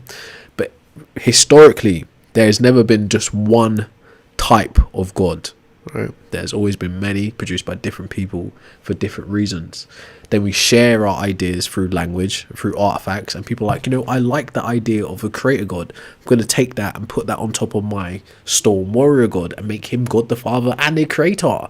I like the idea of dualism, so I'm going to give my one God an opposition in the form of a Satan, right? We're going to have a light dark duality, right, and help create the problem of evil to people share their ideas of God and other people take them on and advance those ideas, just like people produce things in philosophy and it gets added into theology, right, and vice versa. For instance, the immortal soul was something that Plato developed, right? And then the Christians were like, we like that, we're going to interpret that into the Bible, and now we have immortal souls, right? It's shit you should know. Excuse my French. But yeah, your religious views really don't matter, in all honesty. Religion pertains to human cultures, right? All of this, I'll put it to you like this, right? If you actually want to convince someone like me that your God exists, there's only two ways you can approach this. From an imperialist kind of view, or an empiricist kind of view, not an imperialist view, empiricist kind of view, right? Which is you'd provide some kind of tangible evidence, or from a philosophical view, which you'd create a logical proof, right? Some really solid, tight syllogism. Why would you be in that predicament? Because to believe in a God in the first place is to be in a catch-22. The more you define God, the more you say it does this and not that, is the less likely it is to exist based on the attributes you've assigned to it. The less you define your God is the more synonymous it is with non-existence. Okay, so you would fall somewhere within that spectrum if you're a believer in God. But in order for you to convince someone who isn't a believer in God that your God exists, you would either need a solid syllogism on a philosophy side, or some tangible evidence on the empirical side. Okay. religious types of gods pertain to, you know, a more empirical basis, because they're saying their God interacts with a physical material reality. They say he comes down as a man sometimes, or he has a son, he answers prayers, he does miracles, right? That's a God that interacts with our physical reality. On the philosophical side, you got the more like Spinoza, like a framework, you know, like God is like that. I don't know if the right word would be like the manifold of the universe itself, right? Stuff like that, which again makes God synonymous with everything and nothing at the same time, which is a contradiction. So it's functionally non-existent. Right? So that's what you need to understand. But maybe I didn't explain it in simple enough terms.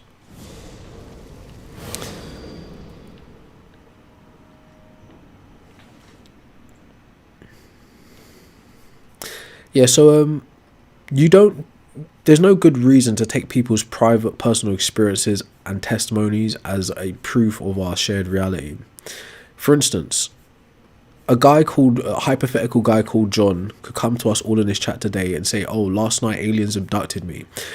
To him, that's objectively true, right? But to us, how can we subjectively or intersubjectively verify his experience?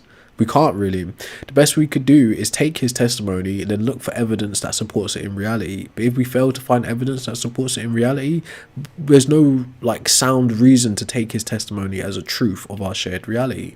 Just like if the same hypothetical John says, hey, last night an angel appeared to me and told me what God wants me to do, right? And I started writing a book. He's in the exact same position that John that was abducted by aliens is in, right? And that is literally the realm of religion, to accept things without proof. So you believe that John was abducted by aliens, or you believe that angels visited John, right? But in terms of demonstrating the truth of that matter, you can't do it, okay? So there's no, when you look at things like that, there's no reason to take extraordinary claims through personal testimonies as a truth. Now, if there's a claim that has, something you have pre-existing knowledge of, like say someone comes to you and makes a claim like, yeah, I was driving down the motorway and I saw a car stranded on the side of the motorway, we can use presuppositions for a variety of things in that example, where we'd have cause to believe that testimony. Yes, motorways do exist. Yes, cars do break down. So there's a chance you were actually on a motorway and saw a car and it broke down. But can we use those same type of presuppositions when it comes to gods and spirits and supernatural events or aliens? Like, we can't, because we don't find evidence of those things in our reality. The same thing can be said about when you're examining historical text. If we had 3 books, right, and they're all telling the story of one event that supposedly happened in the past, but one of those books has hobbits, wizards, dragons, and magic in it, that telling of that event is less substantial, or let's say less valid than other tellings of that event. Right? Hence why we don't take religious texts to actually be history books. They're religious texts written with theological agendas because they have magic in them. Okay? So that's what I mean about taking people's personal testimonies as proof of reality. Like, you're not supposed to do that. Right? You can if you choose to, but you would be quickly finding yourself scammed in pyramid schemes, effed over in many ways in life, because you'll be seen as what's called gullible, right? Now, we're all gullible to some things, right? No one's like psychologically impervious to everything. But you need to be able to practice some level of critical thinking to keep yourself safe in this world, so that people just walk up to you and tell you anything. Now, I'm not telling you to be someone that just assumes everyone is lying, right? It's not a bad way to live. Assume everyone is lying until proven otherwise. I mean, depending on where you come from, that might be the smartest thing to do, but in terms of taking people's testimonies as a truth of reality, there's no good reason to do that, bro.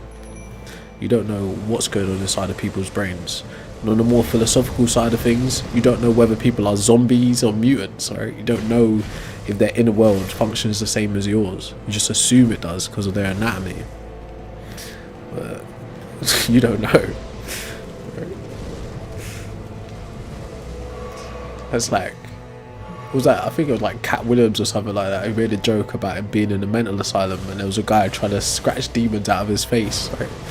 You don't know like what is going on in someone's mind, right? To them, that's completely reasonable and sound. Like, it makes sense to scratch the demon out of your face, but to you, they're like, you know. So these are things you have to consider with people's testimonies, air quotations. And a lot of people like societally coerced and pressured into having views of these experiences. If you watch things like speaking in tongues and stuff like that, those things are usually culturally projected onto people. So you come into a certain type of church, a certain type of group of people where this is the accepted norm to do these weird things, so you feel outsiders, like an outsider, or like an in-group out-group, if you don't share these same experiences that cause you to speak in tongues, you know. So then you develop the skill of speaking in tongues, which is really gibberish, right? So these are things you have to consider with people's personal private testimonies. That doesn't mean they're all lying, but it just means you need to have, you know, some kind of wherewithal of what you're dealing with.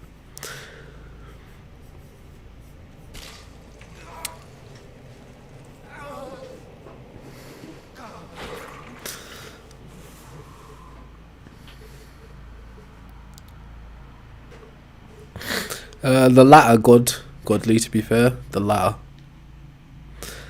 I mean, truth be told, this might be a bit cynical, but I don't think... Yeah, let's not get too deep into that, actually.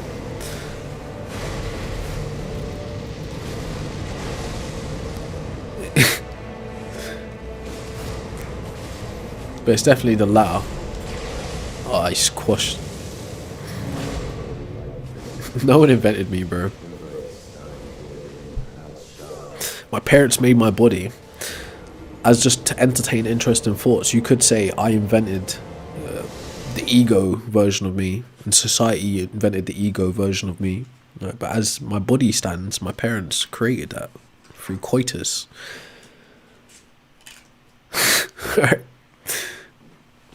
But like, there's never been evidence of a entity existing with the capacity to invent or create anything outside of us, right?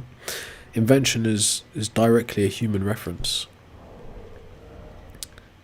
Creation is a human reference as well. Animals do make things, but they move stuff around in their environment more than, like, you know, thoughtful creations. Humans are the only creatures that do anything like that, right? Hence why when we develop ideas of God,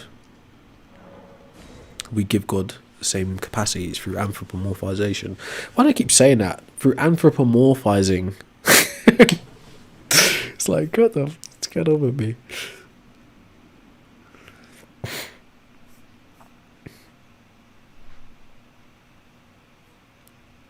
Well, yeah, if you like subscribe to any religion, then just by virtue of your situation, you also subscribe to corruption. Right? It's just how it goes. I mean, yeah, it's not to say I don't meet new people, but I just don't consider them friends, bro. It's just how life is. Everyone has a different life. Be right back.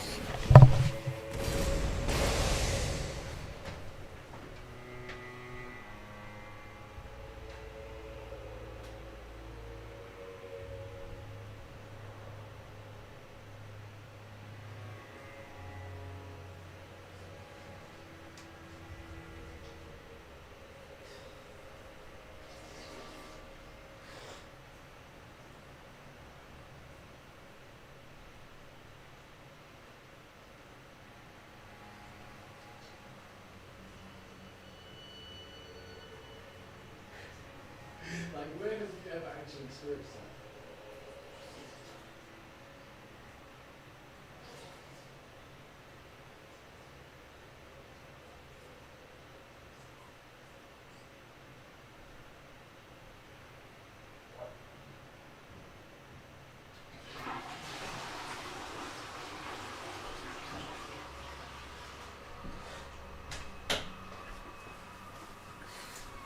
I'll be honest with you, right? Most people like throw around the word friend way too easily. Most people are what's called like friends of convenience. They're either just in the same place a long time or they have similar goals, right? But in terms of actual friends, that's not actually a reality. Most men, I'll put it to you like this: life is a one-player sport. Right? Everyone has their own agenda. You get it?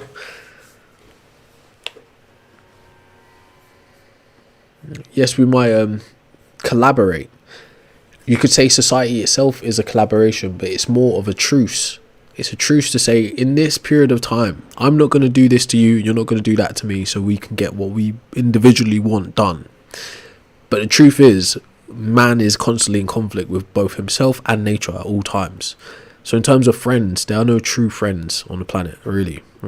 That might sound cynical, but it's people whose either their ideologies collude at certain points or their needs intersect, but there are no true friends. Sorry, you'll learn. It's just my opinion, anyways. Right?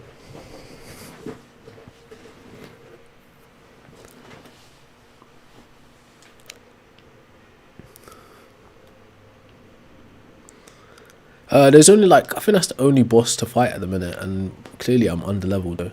I think I'll just explore for a bit.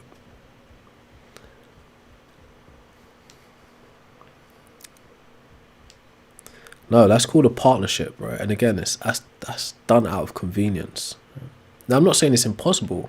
Don't get me wrong. I'm a cynic, but I'm not evil. As far as I know, dude. So I'm joking. I don't even think I'm a cynic, right? But for the purposes of this conversation, I hope you get what I mean. Things like religion play the background for exactly that, right? It's about societal cohesion. It's about being able to organize people under an ideology. The most pragmatic uses for religion and God beliefs aren't just believing in supernatural things for the sake of it. It's about having power and advantage over other men and nature. That's the point of it. Just like work is the innate human urge to transform nature. It's not actually done for resources. It's done for the need to transform nature, to be able to express human life through other things. Right? It's other men who realize, oh, actually there's this innate need to transform nature, and we can extract resources from the people who are transforming nature. That's where you find yourself. Now, religion plays a big key role in that, right?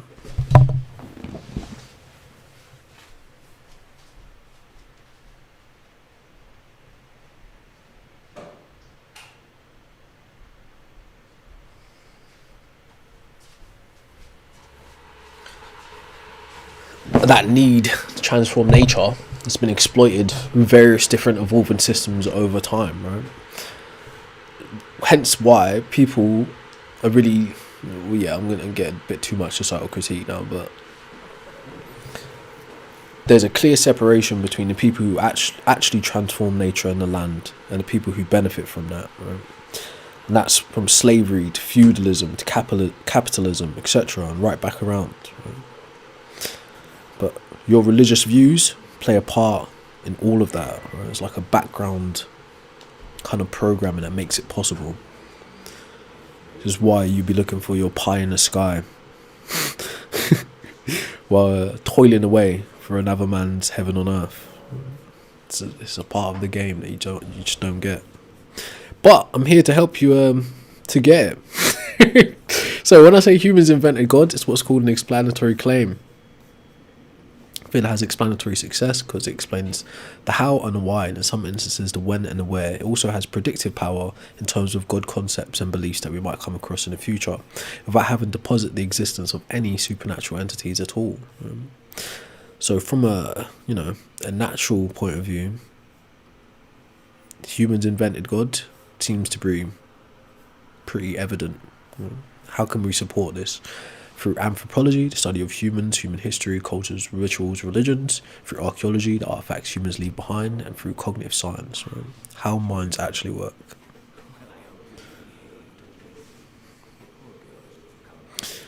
Yep, John, pretty much.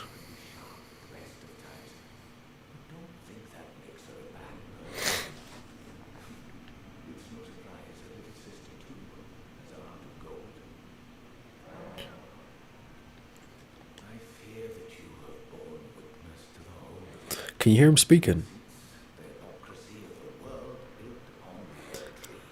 I don't think it's impossible, Bo Jiden. I put it to you like that. I don't think it's impossible. But I would also say the God concepts don't solve the problem of infinite regress either. They just pass the buck. Which is ironic.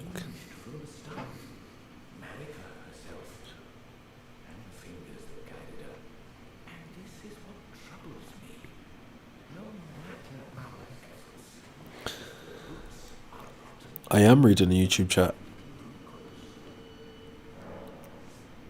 You're on the wrong channel, to be fair. I want to have a snack. How's you guys Saturday doing out there? How you doing? How you doing?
Interestingly enough, right, on religion and destructiveness, right, or destructive religion, I just finished reading Things Fall Apart the other night. Man, I was pissed off at that ending, bro.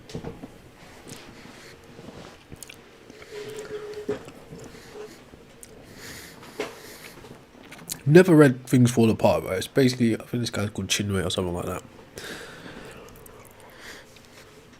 And he's writing this story about this tribe, but I think it's meant to be the Igbo tribe, right? It's like he's just writing it kind of allegorically, if that's the right way to put it. It's like a story of the Igbo tribe in Africa. Basically, it's just this tribe of people, they're doing their own thing. Control is broken again. They're just existing in their, like, native existence, basically. Doing their cultural practices and tribal stuff. Some of the stuff is weird, don't get me wrong, right? Some of the stuff is clearly, like, not sensible. But at a certain point towards the end of the book, white people basically start to, pop up in Africa, right? This is clearly like a nod to colonialism. But how they do it first, why it's called Things Fall Apart is because the tribe itself falls apart and like the destruction of the country and the people. How is it done? Primarily it starts through religion, right? The white people approach them with religion, right, and start to dismantle the tribe through Christianity. It's a worthwhile read. It's quite a disappointing ending, I must say, though. Quite a disappointing ending. But they approach them with Christianity, right? And the people of the tribe are entertained by it. So they're like, oh, this is silly. Let's just let this white man stay, right?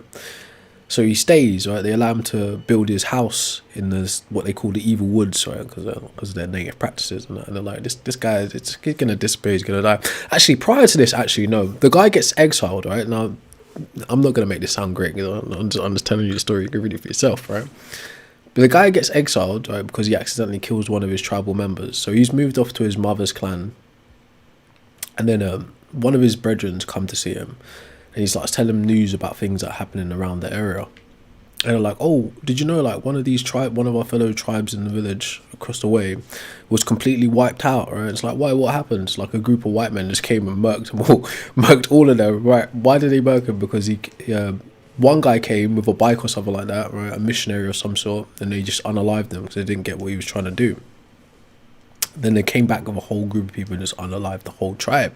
They was like, oh, that's kind of mad. But they was like, nah, them men are soft. Right? And just like in modern terms, like, that tribe is notoriously soft anyway. If that was us, we'd kill them, kind of thing.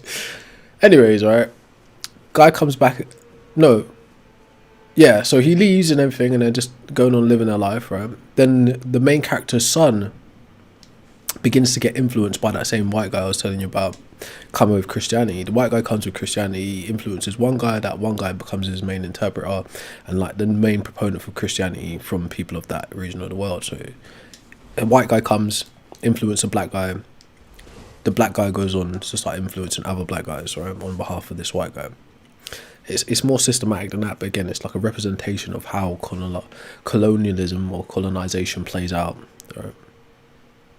But it happens primarily through the vehicle of religion, Christianity.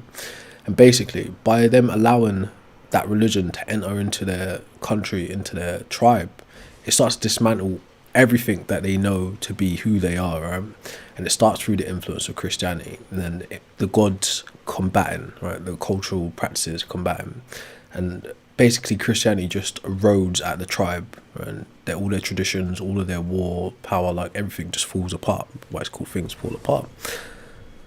But yes, it's in how he puts it is very obvious that it's based on a reality, right? The incursion happens like ideologically through the religion first, and once that seed is planted, you can destroy everything around it, because it's like taking something. It's like in England we have something called Japanese knotweed, right?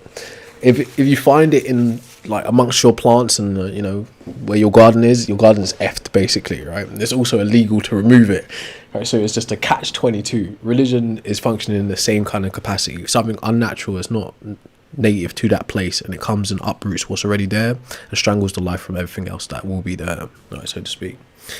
But yeah, why was I talking about that? I don't know. But yeah.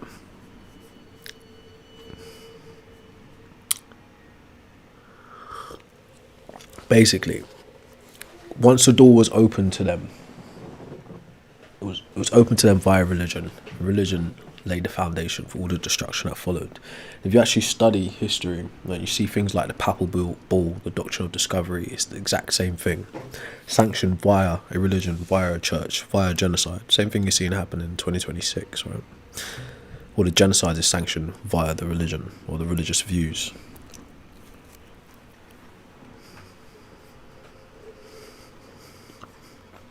It produces people who say dumb stuff like this. Gold said, God simply judged Africa for idol worship and stuff they were doing. That's what it produces, right? Minds that function in that capacity. See how we simplified the whole reality, a whole group of people, flattened their identity and made it okay to trample on them via his religious views, right? And just in that sentence that Godly said alone. It's okay for whatever follows because my religion says it's okay. That's what it produces. And that's the problem. But that being said, religion is secondary to God concepts.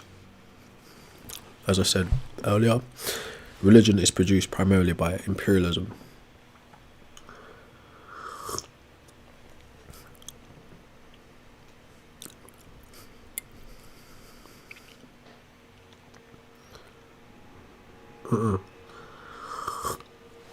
You have to understand what's called moral licensing.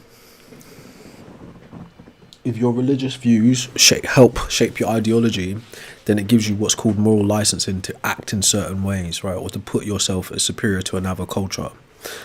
That's the danger of it. So yes, cultures individually can have all of these bad things within it, right? But religion uniquely has terrible things in it. Same way when people try to discuss the idea of morality from a religious lens, from a religious view, it demonstrates that they have the least understanding of morality or ethics because of where they obtain their views from in the first place. That's the problem. Uniquely, like religion offers a certain unique brand of suffering versus other ideologies and cultures, right? If that makes sense. Right? Think of humans as hardware and religion a type of software, more akin to a virus than an actual practical software. Right?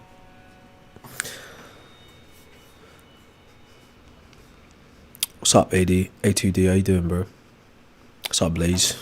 Good, man. How are you? Just ranting inside stuff while I eat a snack and have a coffee.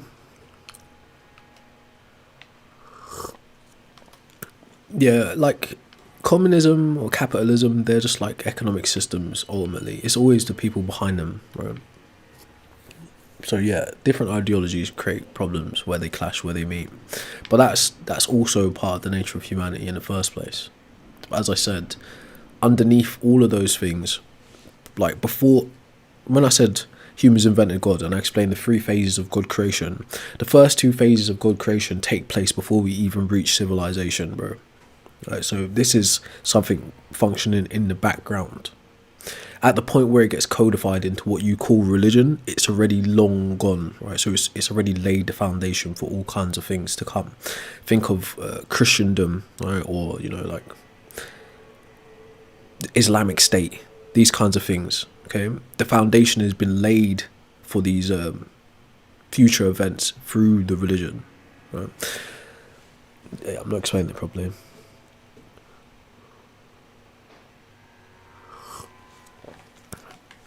To be fair, I don't know what to do in the game currently. We can go fight the go fight this guy maybe.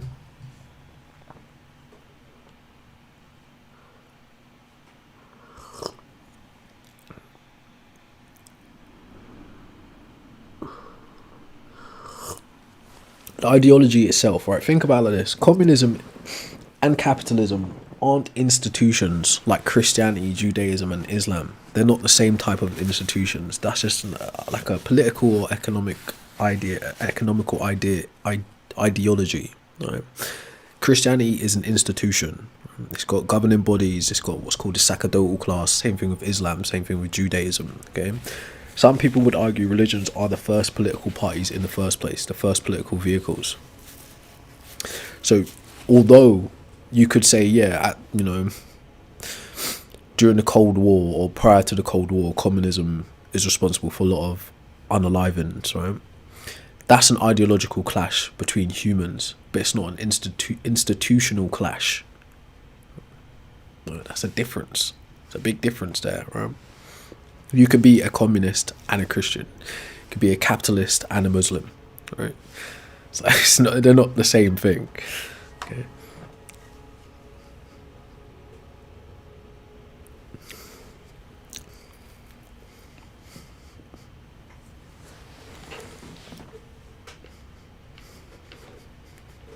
Anyway.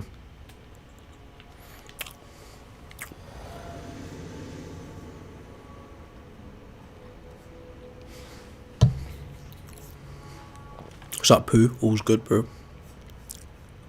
Algorithm's in the ground right now, though. I've been away for too long.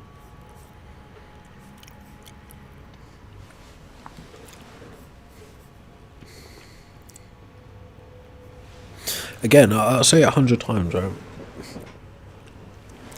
The Jesus Christ that you're talking about did not exist in that capacity. Even if you're a Trinitarian or not, right? There's no reason to think that version of God exists any more than Zeus or Thor or Ra or Enlil. That's something entirely devised by humans. That Yahshua ben Yosef or whatever, that might have been a guy, right? But he's not the same guy you're talking about as Jesus Christ. Jesus Christ, there's no evidence of an immaculate birth ever happening, right? There's no evidence of any miracles done. There's no evidence of a resurrection. That's called mythicism. That's a myth, right? Just like stories of Horus are myths, or Dionysus, or Serapis, or Buddha, or Ganesha. They are myths, right? You don't actually understand what you're saying. Again, this is what I'm talking about. Religion being something human, pertaining to human culture, and less about actual existence of entities. You don't know the nuance of it.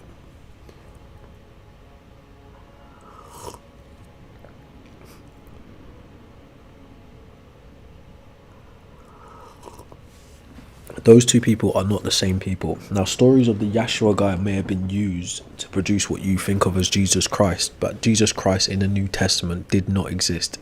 It's in simple terms. To be more nuanced, did not exist in that capacity. Well, I'm sorry to say. It'd be cool if he did, you know, he'd be like the world's first superhero. But he didn't exist in that capacity.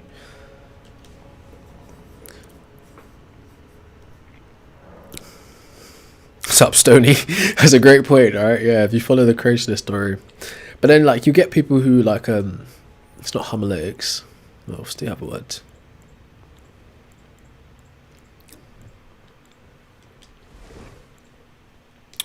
There's a word for it, right? But you get people who have strange interpretations of the Adam and Eve, and they're like, no, this was speaking about one tribe of people. Then there were people already existing, and then there was, like, you know, Lilith and all this shit. Like, there's just weird views about this stuff. in all honesty. But yes, if human life started from Adam and Eve, then we're all in big trouble and genetically.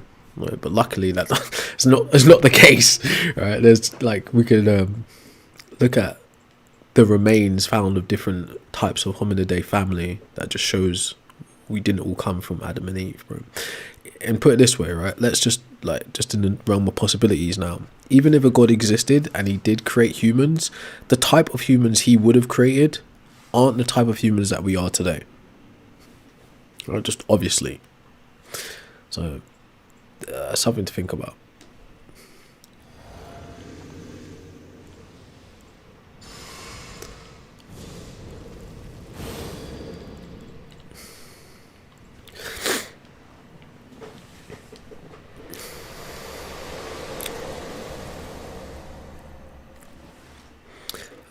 I don't think any of them are role models, bro.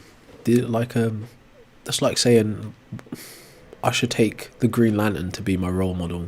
Not really. He's just a character that fulfills a device in a story, or plays a part in a story. But again, maybe that's egocentric to say, but I don't think role models are a good idea in the first place. Humans are all flawed in some way or shape. And like I said earlier on in jest, like existing is a one-player sport, bro. Like, so you should just worry about yourself. Being alive is a one-player sport, bro.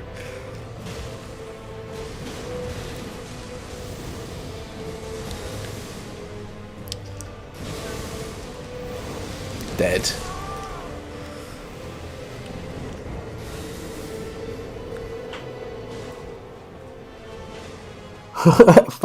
Fat cat, that's crazy. Back to the main topic. I'm saying humans invented God. All known gods are psychological constructs, do not exist independently of the mind. If you had to explain this simply to a child, historically there's never been one type of god. There's always been different gods, right? And no one has ever gone out into their native land and discovered the god of another land, right? So ancient Britons, they would have devised a god called Brigid, goddess of smithing, poetry and healing, hyper specific to the culture at that time. They would not have gone out onto the British Isles and discovered Yahweh, which the Israelites believed in the Levant, or Ra, which the Egyptians believed in Egypt, or Zeus, which the Greeks believed in, right? They would have devised a god specific to their culture, just as the Greeks would have devised gods, the Egyptians, the Indus Valley inhabitants and the Mesopotamian inhabitants, they all devised gods for their own cultural purposes. Okay, god concepts develop over time, they evolve, right? Just as humans evolve. Why do you think that is?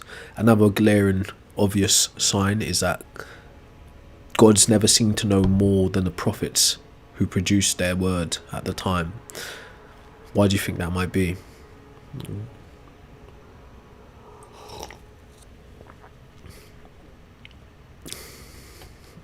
Nah, I wouldn't say it's all cause and effect. Even that's not even a law. It's not even a law of the universe. It's just an observation. It's looking like it's not even an accurate observation these days. Yeah, I know, it's Wukong.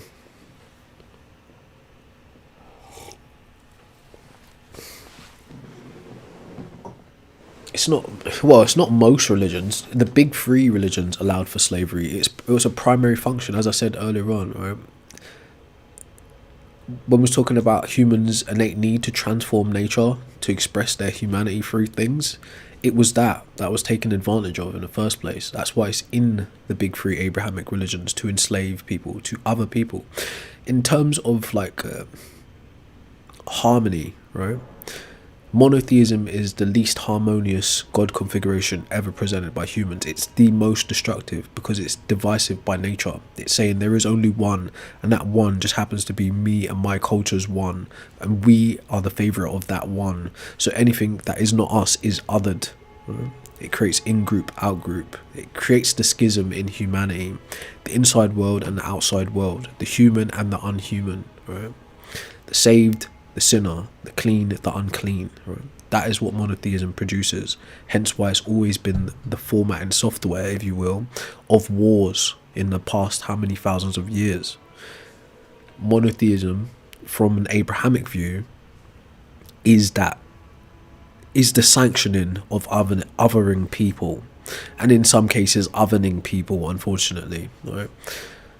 But yeah, that's exactly what you're witnessing. Okay, it's not a harmonious thing at all. It's a very egocentric, selfish view on what the world is and what the world could be.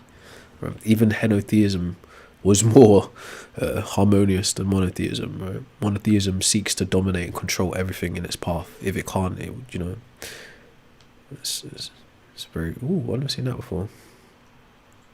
But yeah, it lays the foundation for slavery. Right, that's exactly what it is. It's not that. It's not that. Yeah. It's just one of the atrocities. Right? There's many more. Right, let's go make sure we actually stocked up before we do this.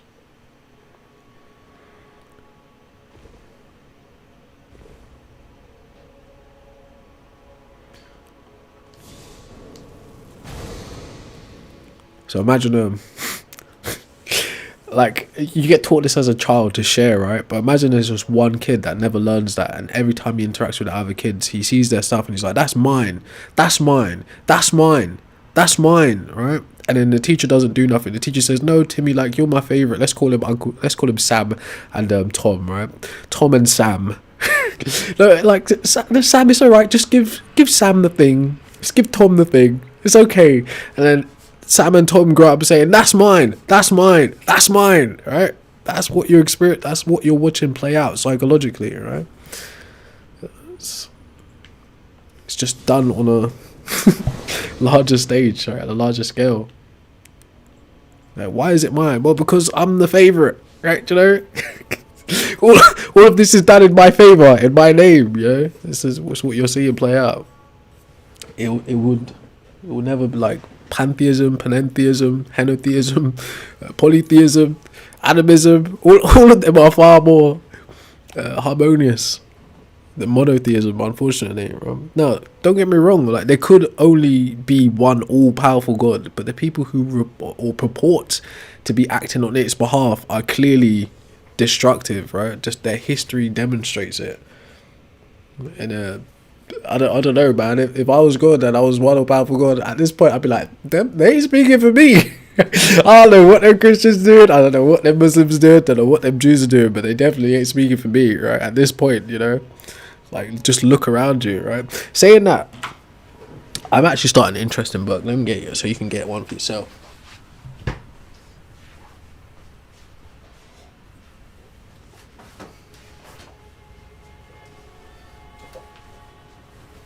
So the other day I picked up this book, right? It's called Unholy Alliance.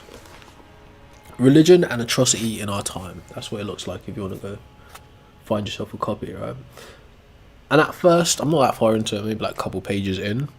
But the author is basically saying, like, how can we reconcile? Like, he's trying to highlight, are these... So I think he's Jewish, right? And he's speaking mostly to Christianity and Judaism. And he's trying to reconcile, are we directly responsible as religions for these atrocities? Or do we make it so it's possible for these atrocities to keep happening, right?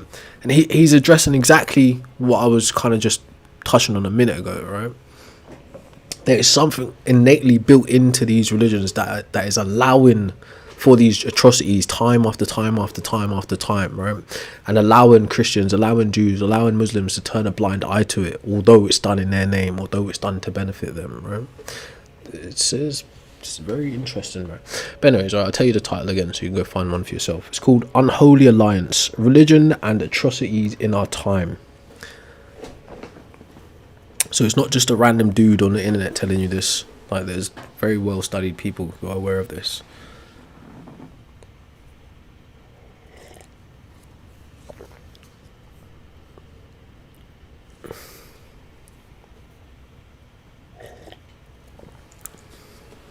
What I can tell you, is the purpose of this stream is to, 1, entertain you, 2, educate you, and 3, decolonize your mind, right? After that point, anything that goes on is just plus, right? It's a bonus.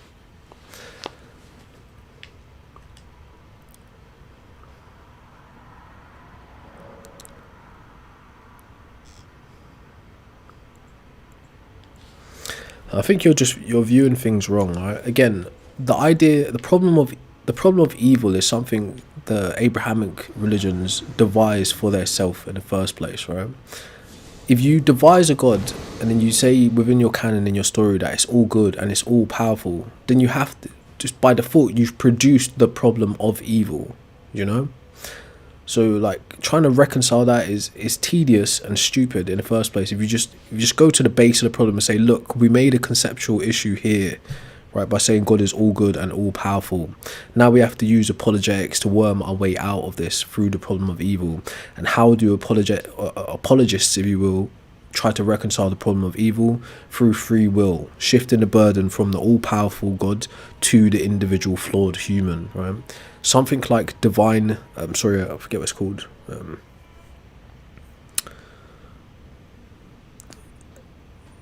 It's like the first sin. I forget what it's called. What do they call it again?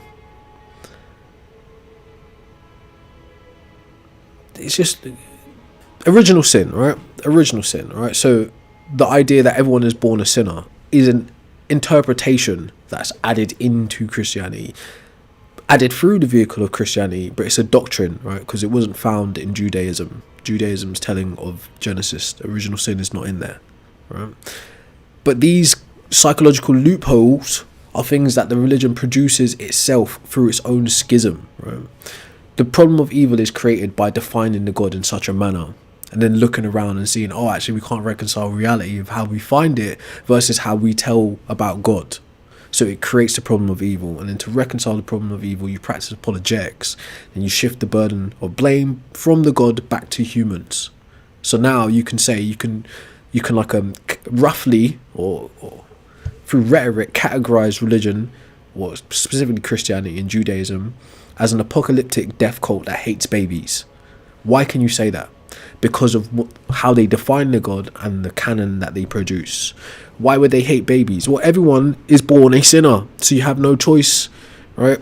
But you still try to smooth that over with free will. Like all of these issues. It's apocalyptic because you want people to die so they can be judged, right? It's a death cult because you're looking forward to the afterlife, right? You're saving up for the. Do you see the problems, right? But that's all side note to what was being said in the first place. So I can't even remember what we were saying now. Yeah, this whole just like. It's like I said earlier on, right? To be a believer is to be in a catch-22. The more you define God, the less likely it is to exist based on the attributes you've assigned to it. What would be expected from that God, right? Hence, the type of God that the Bible is designed creates the problem of evil for itself, which is kind of self-defeating. And the other end of the catch-22 is the less you define the God is the more synonymous it is with non-existence. So it can exist contradictory, like being everything and nothing at the same time, right? These are the problems that you devise for yourself psychologically when you make gods. But most people who come to theology through religions are quite unaware ultimately of all of these tricks and traps that they've bought into along the way, right? It's just background programming at this point. Alright, so what do I want to do? I got distracted by the chat again. Let's go get this fight again.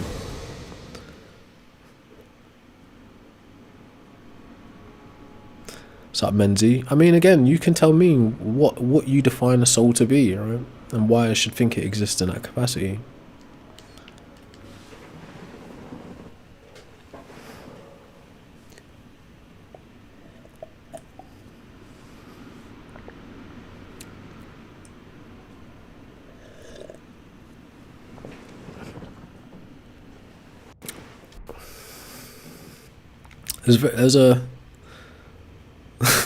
There's a book by an American politician or slash satirist called Lion Liars and the Lies They Tell by a dude called Al Franken.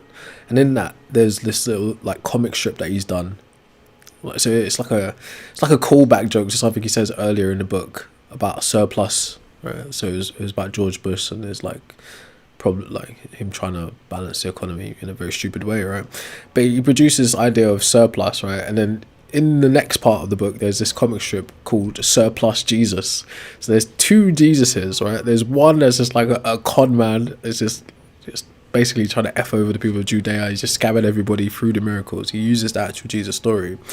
But at the end of the Surplus Jesus comic strip, you find out, oh, there's this Jesus, and then there's the actual Jesus with the crown of thorns and all that kind of stuff. It's very interesting, but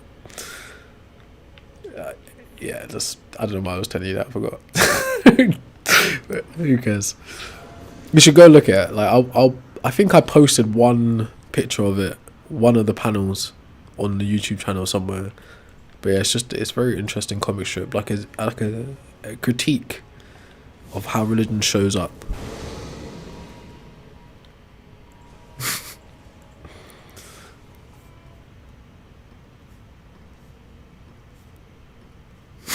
Loser.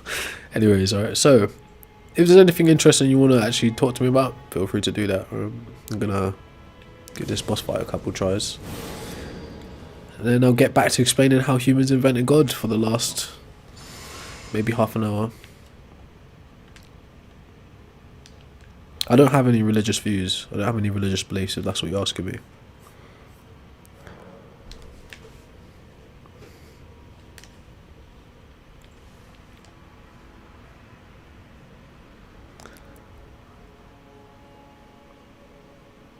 I have no reason to think fine-tuning is actually a thing. I think that's an anthropocentric point of view.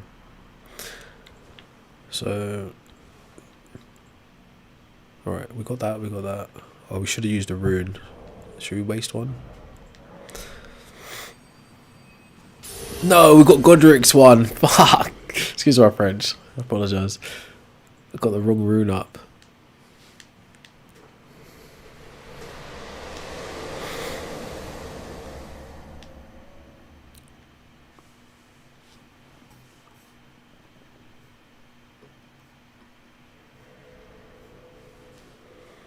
Yeah, definitely, Matthew. This whole game is a schoolboy error.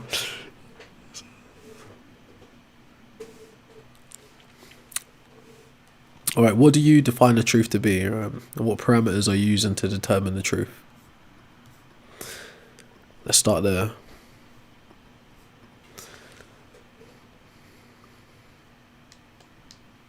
Bro, if God is your moral standard, then you don't know what morals are. This is the problem, as I said earlier on. It's this background programming running that allows for the atrocities. It's thinking like that.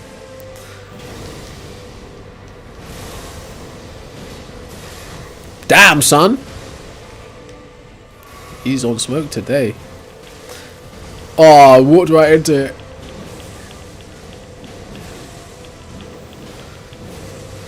Watch him turn around. Mid-air as well. Bullshit.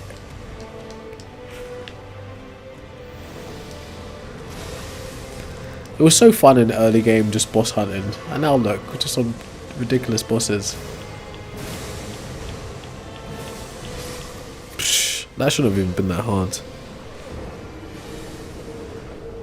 Morals are devised by humans, bro. All ethical systems are devised by humans. Even if you think... Like, the fact that you think God is real and he gave you your moral system is actually like an ironic joke, because those moral systems are still coming from humans. What you subscribe to is called divine command theory. Again, an ethical system devised by humans.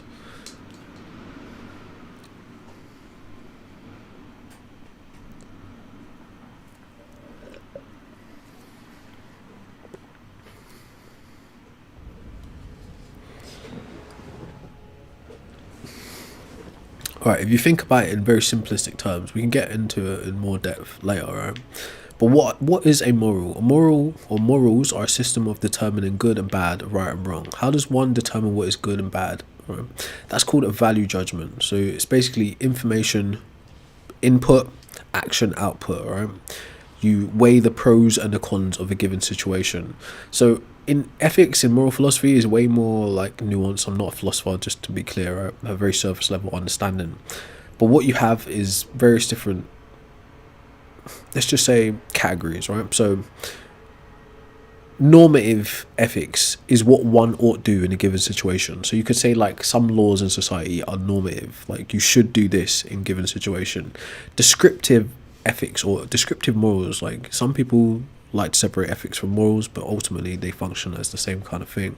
Descriptive is what people actually do in a given situation, right? And there's another one I forget. There's normative, descriptive. There's another one. But anyways, right, there are various different systems of approaching it, right? Some people practice what's called virtue ethics, which is considered when you consider the character of the person doing the act, right? Some people practice utilitarianism, which is trying to get the greatest outcome for the most amount of people. Yeah, it's been a while since I thought about this thing, so let's just go into it, right? So I can refresh myself.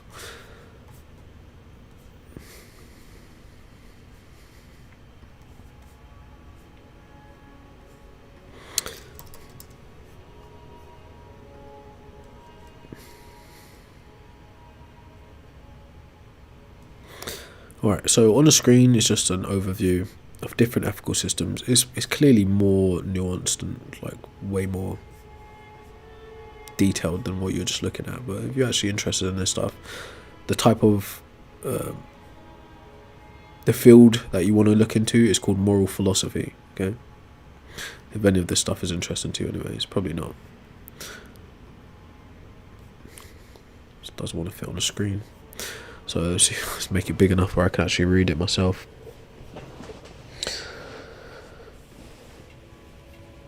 Alright, so ethics, a system of frameworks for determining right and wrong, generally divided into normative ethics, rules and duties, consequentialism, outcomes, and virtue.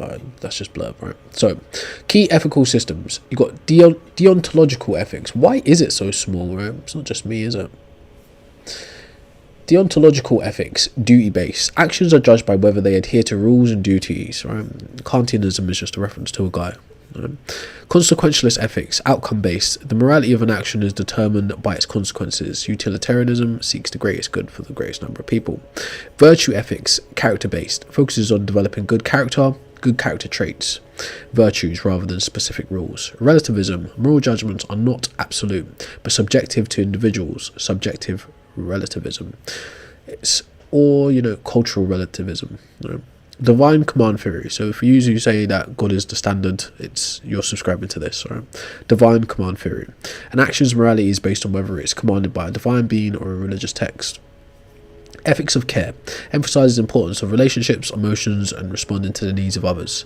Egoism defines right actions as which best promotes one's own long-term self-interest. Sometimes that can coexist with other people's interests as well, right? So branches of ethics and study, right? Applied, that was the other one, right? Applied ethics, right? So yeah, that's the one. When I said normative, descriptive, applied was the third, right? So normative ethics establishes standards or norms for conduct such as the systems mentioned above, right? Meta-ethics investigates the nature, scope, and meaning of moral judgment itself. Meta-ethics more concerned with the language, how one actually uses language pertaining to morality, right? Applied ethics applies normative theories to specific practical, often controversial issues, right? So applied ethics is when you look at what's called not a quandary, it's like a trolley problem situation, right? Something like that, right?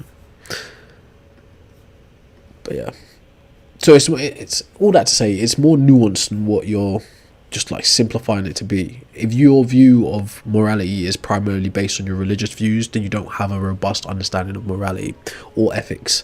Some people could argue you have the worst of the bunch, right? Because there's so much holes in it. And again, like we was discussing earlier on with the unholy alliance and stuff like that, it's the foundation for allowing atrocities because the God itself is practicing what's called divine subjectivity. But again, since the God doesn't actually exist, you're really just subscribing to the puppeteering of a god by other men. Right? So you have probably the worst moral ethic, the moral framework of all of them. But yes, that's another conversation.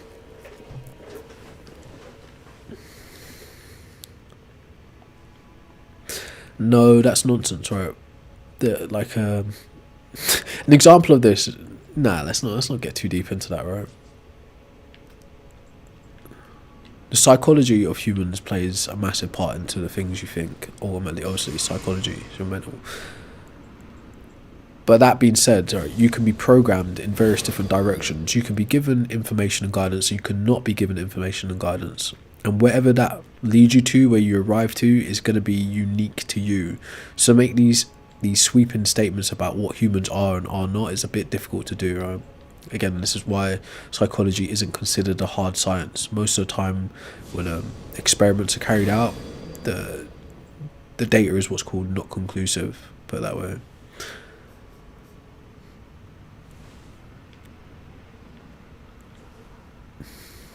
Alright. So let's actually play the game for a minute. Because I got distracted from what the actual point of the conversation was, what we was talking about. I just read a random question and we just gone down the road. Just because we've gone past the 2-hour mark.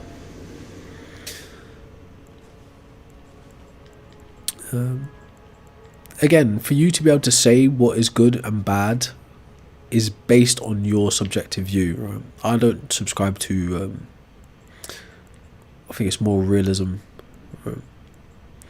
So I don't think there are such things as moral facts. I think it does come down to nature and nurture, unfortunately. What you know, what you don't know. Where you are, where you aren't, right? Survival, evolutionary traits, these kinds of things that are baked in. And again, if you want to go like a little bit more left and abstract, the reality of determinism in some capacity. So you telling me what you think is good and what is bad is literally that, just you telling me what you think. But it doesn't necessarily pertain to our shared reality. If that makes sense. Hey, thanks for those roses, Polo. Appreciate that, man. But none of this has anything to do with God in the first place. This is just side conversation stuff. And again, ironically, in the world of theology and philosophy, there are no authorities. They're just people who are well studied in one field of thought. That's the case.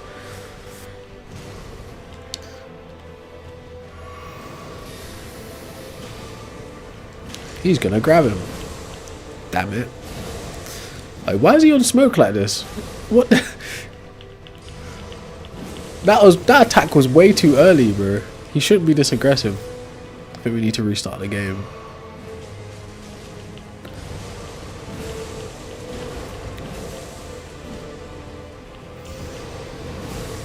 He's out of range. Ah, he's turned around. Wasting my resources.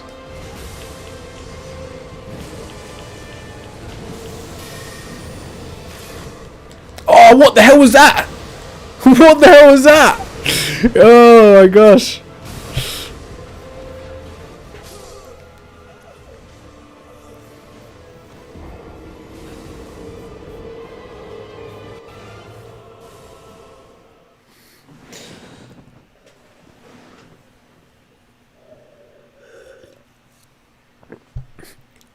Yeah, Menzi, sorry I just read the comment now, but I think you kind of pass in the buck there from the immaterial idea of souls to the immaterial idea of consciousness. I mean, truly, we might know a little bit more about consciousness, but we don't really know what consciousness is either, to be honest. Well, I mean, as a layman speaking anyway, so as far as I know, the most you can say about consciousness is the ability to experience and awareness. But beyond that, what could we really say?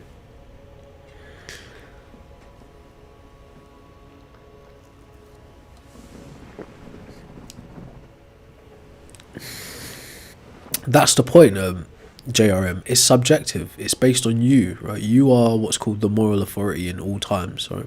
At all times, right? The actions, how you deem them to be, is based on your judgment. Even if your judgment is like is something inherited from someone else's worldview or system, it's still you, right? But again, if we was to interject some determinism, then we'd say, all right, it was just predetermined to be that anyway. So there is nothing that is good and there is nothing that is bad. It just is, and it was always going to be. So these are just different views you can have ultimately, but there's no, like, what I think is right is because I think it's right. To quote Ayn Rand, what is good to me, right? And that's an egoist who said that, right? But sometimes egoist positions, right, can help the masses at large, right? Because in order to grant yourself these rights, And these abilities, you have to also grant your fellow man these rights and abilities or capacities. So sometimes they overlap.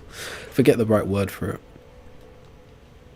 But ultimately, it's just an opinion. You're given opinions, not moral facts. Yes, you would always be making a personal judgment, JRM.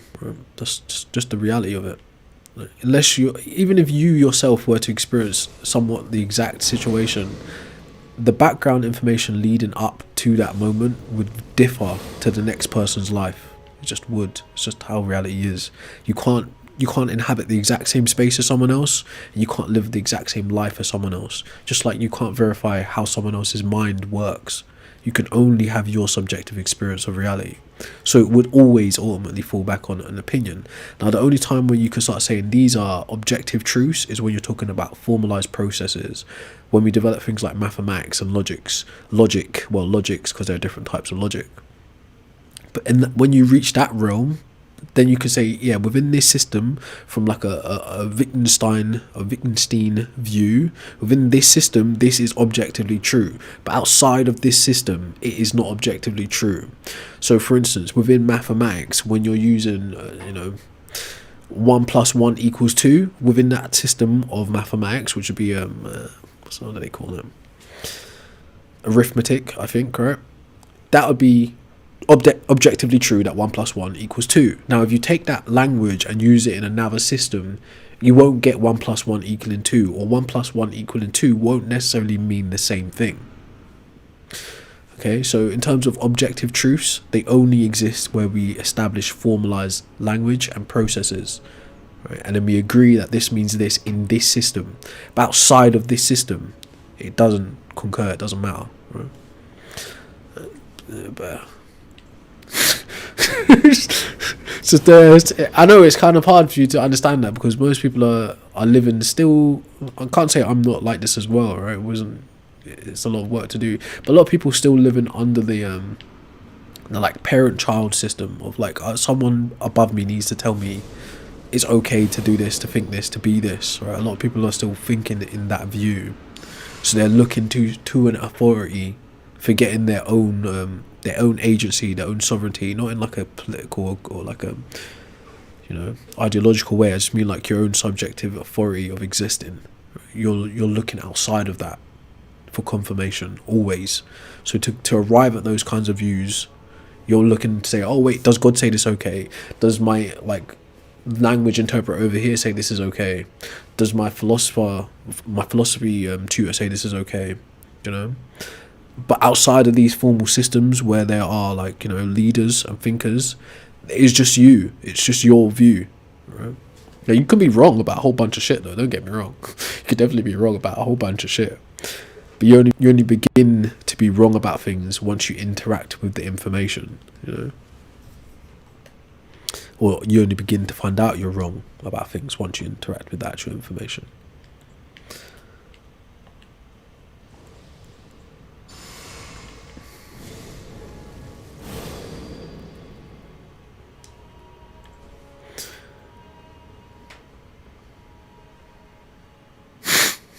I don't have this conversation every day anymore.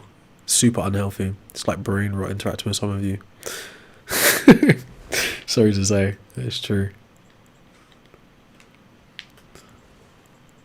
Right, so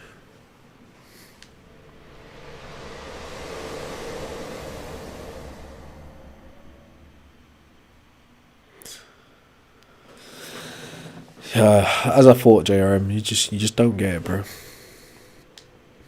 Right, within the formalized system of mathematics, right, when we're using basic addition, if I say to you 1 + 1 = what, and you tell me it equals 5, then in that formalized example, you would be wrong. But if you're using 1 + 1 as a language to represent something completely different to the arithmetic we're using, then you would be right in that system. Okay, but when you start telling me, I think picking cats up by the tail and swinging them around is wrong, you're telling me about your subjective view on something. Whether we agree or not makes no difference. I might agree that picking them up by their tail and swinging around is wrong, right? But it's not objectively wrong, because there might be nuance to the situation and when one needs to do that, or why when and why one might do that. Okay, so that's what I'm trying to explain to you, right? The only time where you can have objective right and wrong things are in formalized processes and systems, right, that have already agreed upon parameters. Right, but you discussing morality isn't something that is already agreed upon. It's a spectrum, as I just said earlier on. You got utilitarianism, you got egoism, you got divine command theory. You got various different ways of approaching different things. Okay. So within your system, what might be right or wrong to you only pertains to people who subscribe to your system. Right? That's what I'm saying.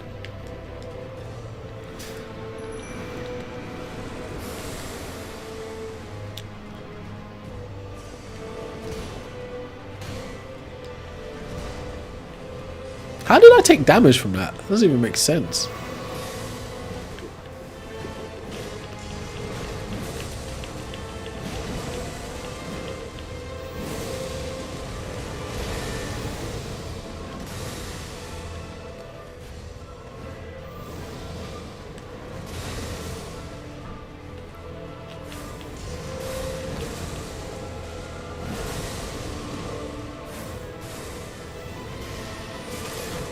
Bloody hell. Ah, no, I should have drank.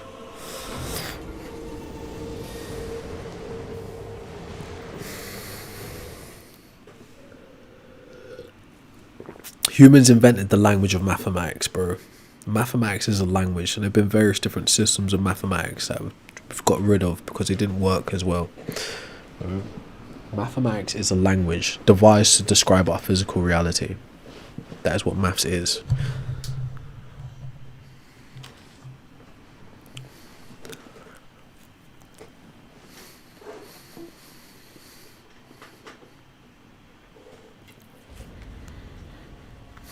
I've really got grey hairs from dealing with this bugging shit, Menzi. Excuse my language, I apologise for that. And the chewing. Guys gotta eat. You know, intelligent design requires that humans consume life in order to sustain life. Who would have thunk it? What kind of harmony is this? Animals need to eat animals in order to stay alive, or animals need to eat plants in order to stay alive? Why? Intelligent design.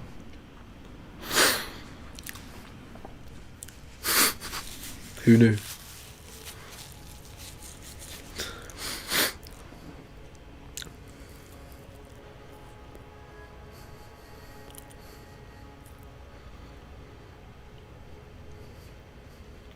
No. What you're making is a philosophical argument. Whether maths is discovered or invented. What I said to you was the language of maths is invented. You don't find the language of maths in nature. You have to devise it. When you start getting into higher level mathematics, it's completely abstract. Yes, there can be one tree and it can have a numerical value, or you could be like a Platonist, which is a different conversation. You can say there's one tree and it has 3 apples. But in order to do advanced calculations of the circumference of the tree, you know, or like the space it inhabits, all these kinds of things that you might want to do, like, that requires a language to be devised and a formalized system in order to make use of that language in the form of an equation. So yes, mathematics is invented in terms of its language.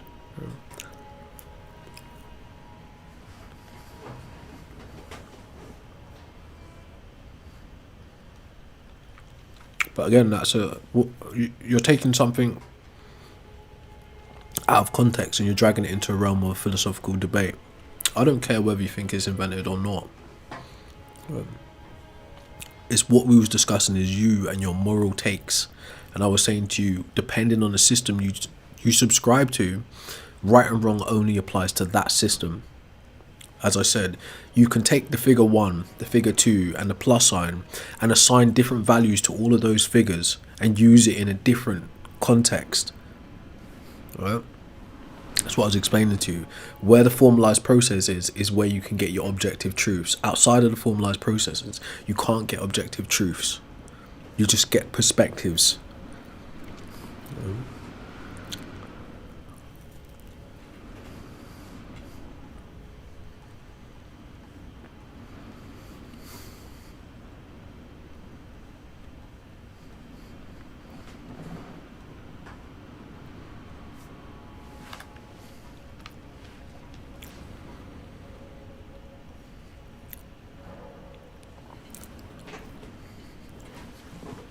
Sorry for the munching.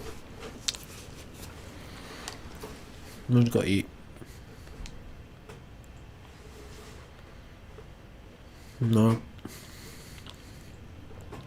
Jabibi, that's a subjective opinion, ironically. Right? That's a subjective view. This is what I'm trying to explain to you. Morality is something devised by humans.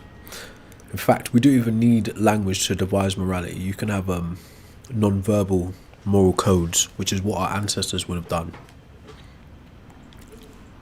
But they're always going to be contradicting and conflicting systems of ethics. Because people are having subjective experiences. Even if we subscribe to determinism, those different moral frameworks would have already been predetermined. You know, genetically, geographically, all these kinds of things. It would have been pre-programmed to be that, with or without a god. But say we take determinism off the table, you'd still be the moral agent, subscribing to whatever ethical system you have learned or you decide to practice.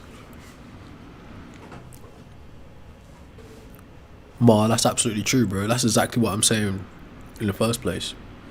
There are three main phases of God creation, and they all take place before what you call religion.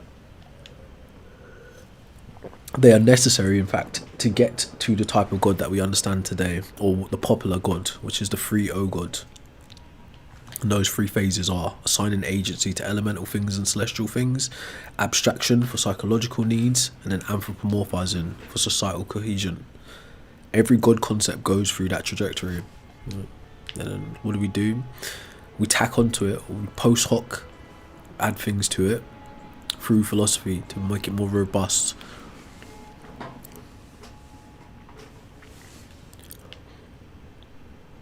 Nah, I never heard of him. Keep.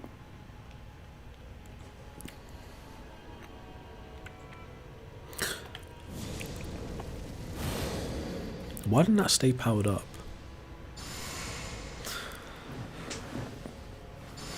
That shouldn't happen.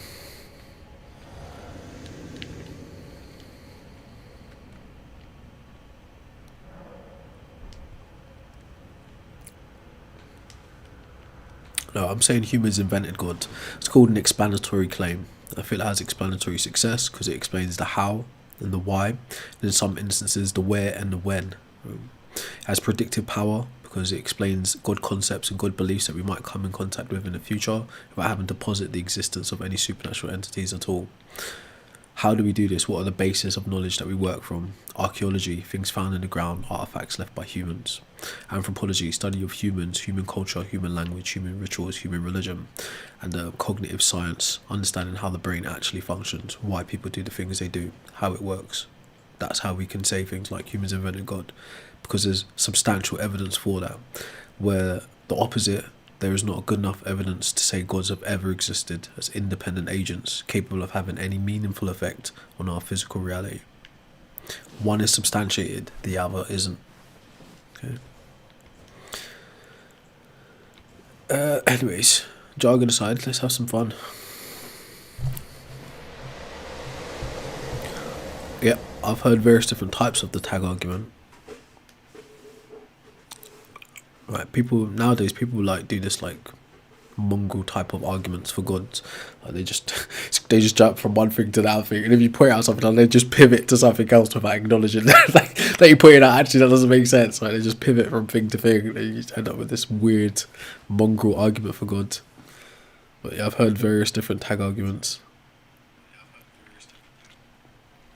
So one of the basic ones I know I've heard or understood is people think God is the grounding for morality, maths, and logic. That's one of the most basic versions of the tag argument. Obviously, it's not true. So logic is axiomatic. If a God exists and he behaves within logic, then logic is also axiomatic to the God. Morality is something that is a human construct, and the language of mathematics is also a human construct. So it doesn't make sense. And also, like, yeah, there's the whole argument about how can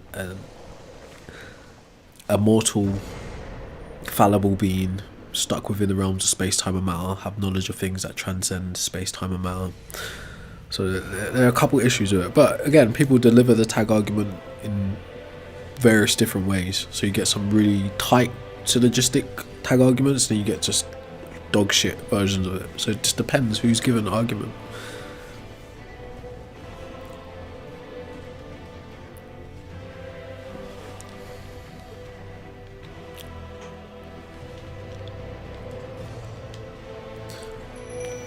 Alright.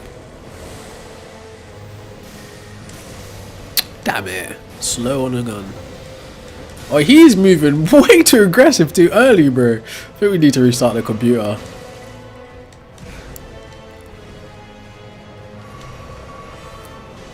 He shouldn't be that aggressive so early.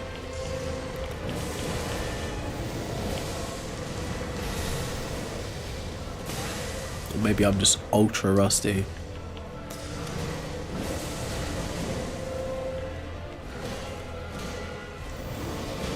I'm dead. Shit. Excuse my language. Oh, we've used way too many flasks as well. Look, it's not even half down.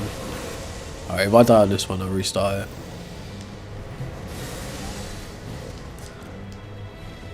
We should consistently get to phase 2.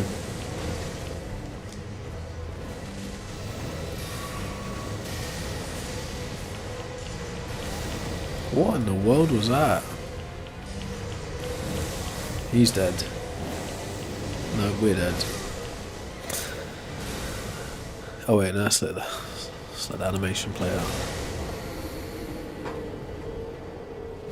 That's ironic, Menzi. How can we understand something when we're dead? What do we know death to be? The cessation of all bodily functions. So if you're the type of person that subscribes to psychophysical identity theory, then you're going to say, like, your mind and your brain are one and the same, therefore consciousness will cease when you die, right? Because, you know, death technically is a cessation of all bodily functions after all. So I don't think you have the capacity to find out anything after you die, right? Whether that's God or consciousness or souls or anything. But I'm not saying like it's impossible, because how could I know? You know, I'm still alive. Just why I say all the time, like, I'd be dubious of anyone telling you what happens after you die, considering the fact that they're still alive. But each to their own, I guess. It's like, have you ever been put under in a hospital or something like that? You lose consciousness like that, and during that period of consciousness, all types of things happen to your body, and your perception of time and existing is just gone until you wake up. Or you could wake up an hour later, 16 hours later, a day later, maybe even experience what was it called again? A coma. Could be asleep for a year, 10 years, right? And in that period, well, I've never been asleep that long, obviously, but in that period, you simply just cease to exist. Now, I'm not saying that's what death will be like, but it's a good feeling of how losing consciousness feels, you know? It's a good reference point.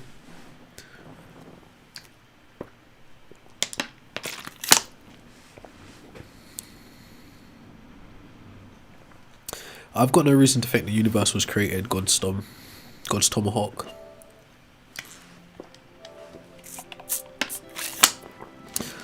Give me a reason to think the universe was created. At least, I mean, if you're using it in a semantic sense, like, you know, there's a painting, therefore there must be a painter. There's a watch, therefore there must be a watchmaker. If you're using it in that kind of like circular question begging way, then I've got no reason to think that's the case. Who that? Make some friends. Hell no. Should we play something else for once? I don't actually want to play anything else. Everything else is too hard to play as well. I stayed on way longer than I said I would too.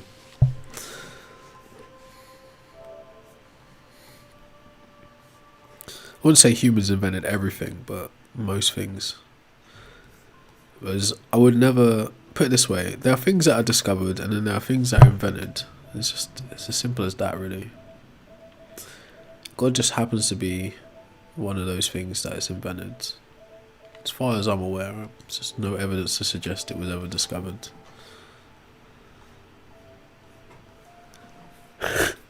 What do you mean, Matthew? That doesn't even make sense. But seriously, I think you guys should get this book. At least it starts out with a good understanding. I don't know where it's going to end up. Unholy Alliance, Religion and Atrocity in Our Time. There's the guy.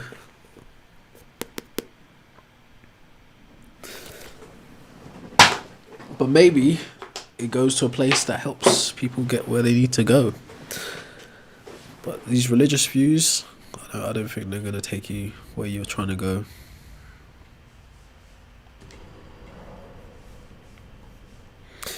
Yeah, God's Tomahawk. I'm sure you've not even read it yourself, to be honest, the way you speak.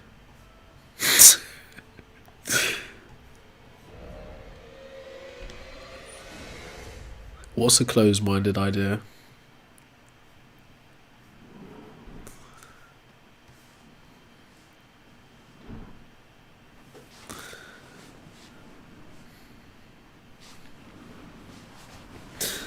Fair enough. X trippy. Me personally, I don't really. I understand the notion of believing in something higher, or like that you kind of like put aside from religion, but I find that to be vague as well. Just like the whole soul thing. What does a higher power actually entail? You know, are we just saying something that's higher than a human? Or I notice you, bro. What's up, Elder Ring? I see you. Are you saying there's just something higher than a human? What does that mean? You know, like I know the Kardashev scale is like a science fiction, but are you just saying like it could be an extraterrestrial entity that just has advanced power to us? What does higher power mean? You know, it's very vague. What's up, Gnostic Wi-Fi? Yes, I know. I am aware that different cultures have different creationist myths. There are various different types actually. Some are more entertaining than others, but the most prominent version of creationist myth is the Abrahamic one. Again, because of imperialism. On a boss is... Bro, no, watch. Trust me, this works on him. I've beaten this boss about 4 times, Elden Ring. I know this works on this guy. I'm just playing rubbish. Like, his first phase is just... It should go like that. Okay. It's actually the weekend. I don't know what we're having for dinner, to be honest. I don't know, I think I've got a taco in the fridge. A taco. I don't know how Americans pronounce it. A taco or a taco. Yeah, so again, that's why I know you have very limited understanding of your own religion. The Jesus Christ you're talking about did not exist in that capacity. There's no evidence for the divine birth, no evidence for the miracles, no evidence for the resurrection. Yeshua ben Joseph, if that's his name, is not the same kind of Jesus that's spoken about in the New Testament, bro. You don't know your own shit, with all due respect. You're an underling. You're an underling who doesn't wash his underwear. Not joking. Just play it, bro. Don't take offense. We need it for the grass, so you don't walk on it. Dad jokes.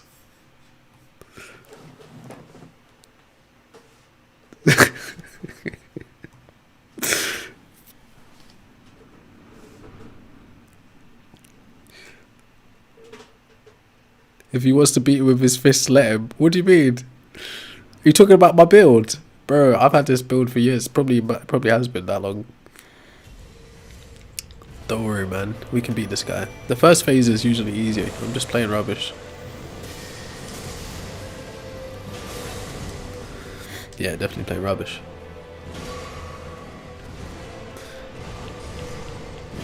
It's the beast you got to worry about.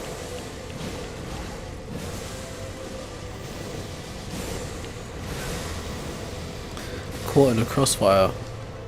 I hate that he can change directions mid-attack. That's such BS.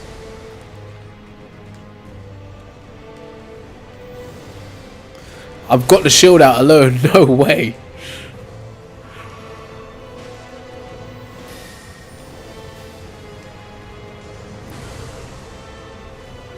I have to watch my brother get beaten up like this. Damn it, man.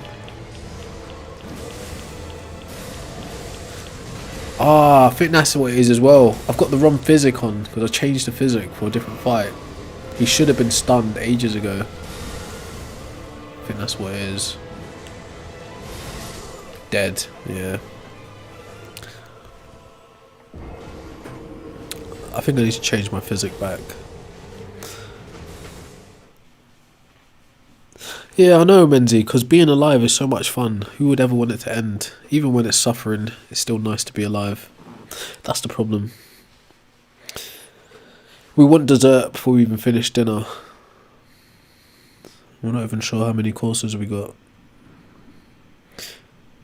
Yes, it is hard to imagine, but make no doubt, or have no doubt, put it that way, we're all going to pass away at some point.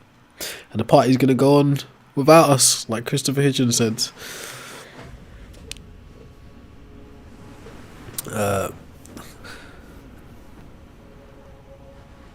No, people don't write about the same God, actually. That's a misunderstanding. Humans have devised different God concepts for thousands of years. What happens is people share or transmit their God concepts via language and artifacts, and other people take those ideas and build on them. No one has ever written about the same God. Even if me and you are in the same religion, we don't necessarily view God in the same way. We don't assign or ascribe events to that God that our neighbour might do, or our fellow man might do, you know. You say this is a miracle, I say it isn't. You know, you say this was God, I say it isn't. But we still believe in the same God. So what you're saying is inaccurate. If you're talking about the development of the Bible, now that's something that was done systematically. How did that happen? Genesis, or put it this way, the Old Testament pertains more to the Torah and the happenings of the Israelites and the Judaic people. That's the history of the Levant, that specific tribe of people. The New Testament is formed by the supposed followers of Christ. When Christ allegedly died, right, there were various different sects of Christians running around telling their own version of events. But how that happened was the Roman Empire was thriving. The Hebrew world was thriving, but they were mixing with so many different people at the time. You had Phoenicians, you had Romans, you had Greeks, you had Egyptians, you had Hebrews, you had all kinds of people working within the Roman Empire at this point in history. And the followers, or the reported followers of Christ, were splintered off into different cells, right? And they were all mixing their native mythoses with the stories of Christ. Hence why they had to form the Council of Nicaea to collate all these ideas together into one version of the New Testament. At the final meeting, there were two opposing ideologies. There was the Trinitarian view, there was the Arian view. The Arian view wasn't the interpretation that Jesus was God. The Trinitarian view won out. But the New Testament is collated from all of these versions or tellings of the Christ story. Not to mention you got the apostles and the letters and all that kind of shit and church fathers. But no, they're not all writing about the same God, right, historically. Visual aids will help you. I can pull up some stuff on the screen to point at different God concepts been presented historically. But anyways, who cares about all that? It's just more religious nut job talk, not really anything to do with God itself.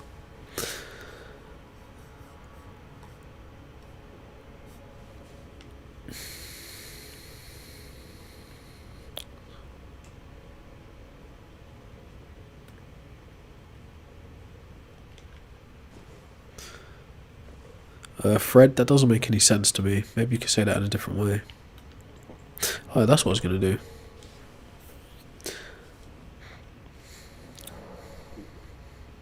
Angry's always angry, isn't he? He's angry at the world. Most of all, he's angry at himself. Quite obviously.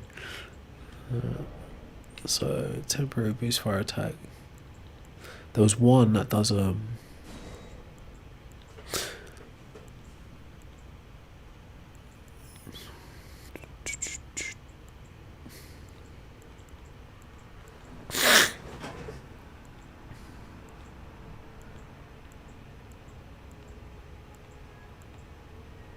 I think that's the one it was. stance break? So yeah, his stance should have broke earlier.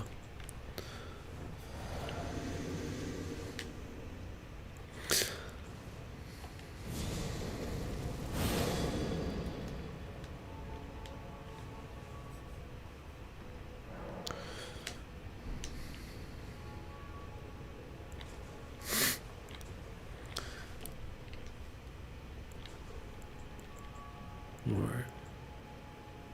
Did I drink that before? I got distracted by the chat. Shroud of Turin is thought to be a work of art and not actually an artifact pertaining to Jesus' existence. There's a lot of pseudo intellectuals floating around claiming it to be, but here's an AI overview of the Shroud of Turin. Go look into it for yourself if you want. But it's not thought to be an actual artifact pertaining to Jesus. It's just one of those things that Christians pass around. It's like apparent evidence. But yeah, I don't think any serious Bible scholars take the Shroud of Turin to be anything more than just a work of art. But you can look into that on your own time. The irony is this though, right? Even if you were to find evidence of Jesus, it still wouldn't prove that he's God, unfortunately.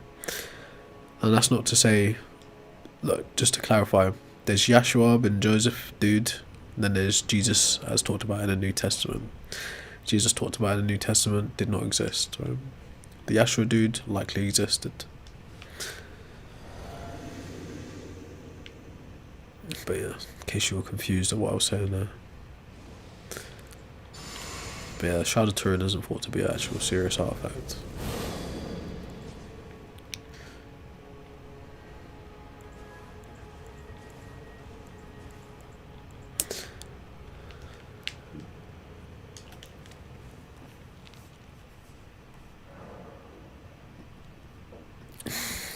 Can't wait till I get my Reddit badge.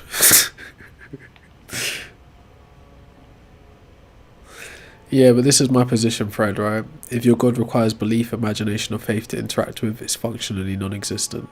Okay. So your belief in your faith doesn't bring something into existence. Okay? It's just not how that works, unfortunately.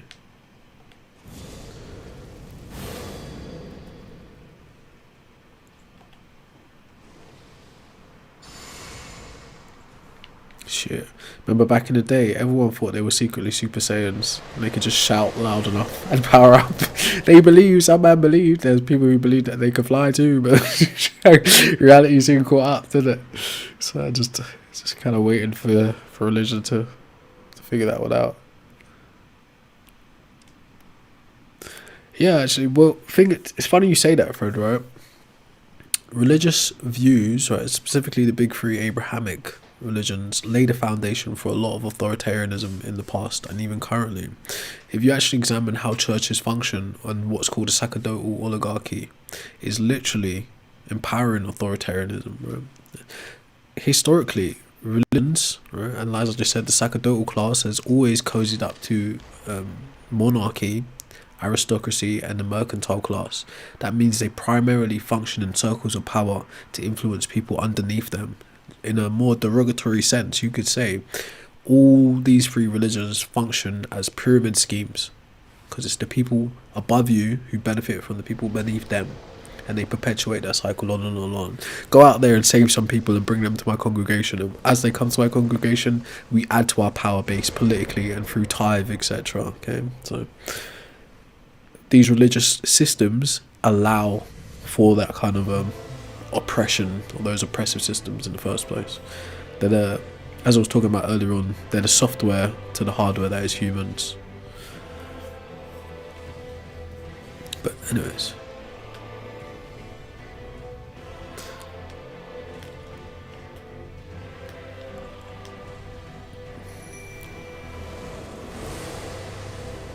see how he's more calm this time? That's how he's supposed to be. Even though I messed up.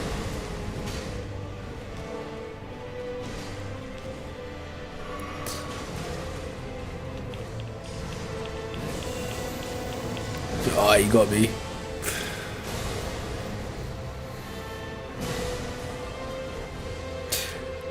Yeah, some of them might be insane. Who said that? Psych Dream, but I think it's more of just like a, you know, like some people just break it down into a game of telephones, like people just passing on information without checking it out. A lot of it is that, and you mix that with cognitive dissonance and cognitive bias, it makes for some strange things. People don't even begin to question it because, again, like societally, it's taboo to question religion or to critique religion. So yeah, people who haven't broken out of that kind of programming would be the least likely to do it.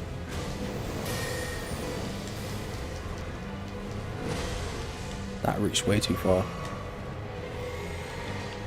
There we go, he's out of here. Bro, we should have beat him ages ago.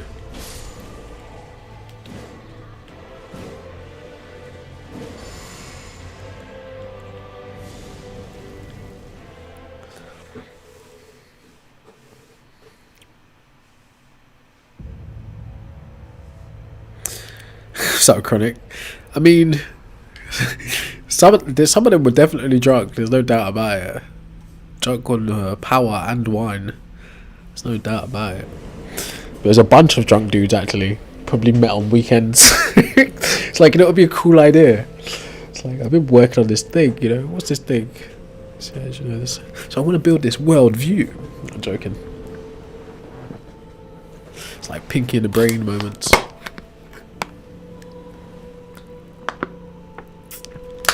Well, you know, the Bible isn't written by one guy, Chronic. It's written by a bunch of different people. And a lot of them are actually anonymous. No one knows who actually wrote it. Right? Things like, I think it's Matthew, Mark, Luke and John. No one actually knows who wrote Matthew, Mark, Luke and John. So there's lots of dubious things about it. But yeah. I mean, you'd think Matthew, Mark, Luke and John wrote Matthew. But they didn't. So it's like, all these kinds of problems just keep springing up. And it's just... Let's just call it what it is. It's a belief, right? It's like, don't get me wrong, as a work of literature, it's incredibly impressive, right? But as for it being true, it's a different matter.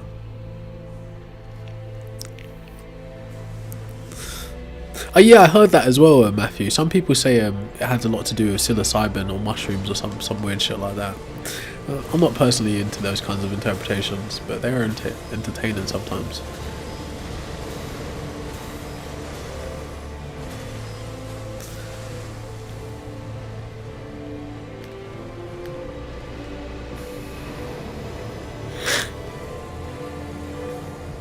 Poor Mimic. He's just standing there. I wish my character was as brave as Mimic. Mimic just doesn't care.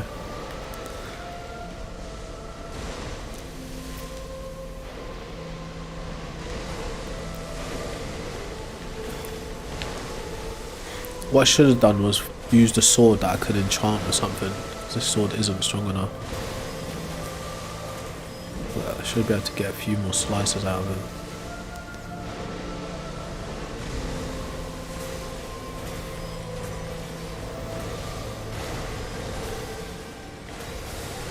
Oh, drink boy. He's gone into phase 2. Good.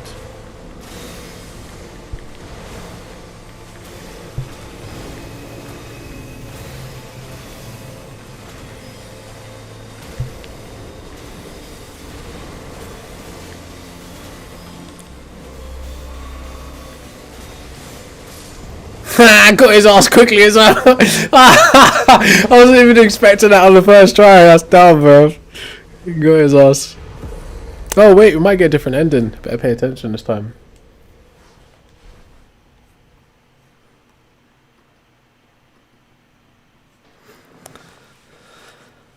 Alright, let's see if we get a different ending. Oh, but we haven't finished the DLC.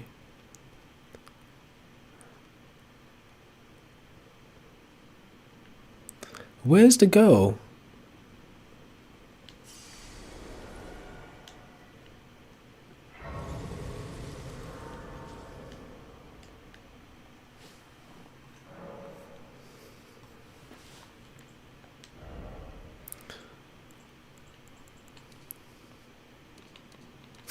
£5 points is crazy. The ratios get really bad.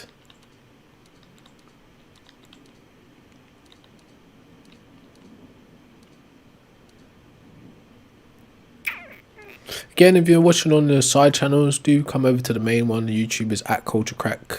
The TikTok is SetWest10. The Twitch is Culture Crack. Excuse me. I was hoping for a specific ending, but maybe we missed a step in the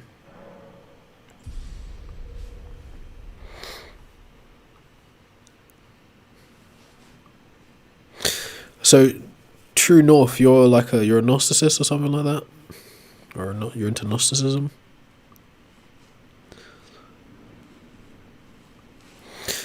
Exactly, Davina. That's the thing, though. It always has done. Like I was saying earlier on about how Christianity, Islam, Judaism spread by like cozying up to power. Religion and state and religion have always been deeply entwined, unfortunately. So they inform each other. Like if you think about the formation of UK, well, England, or it would be initially called England.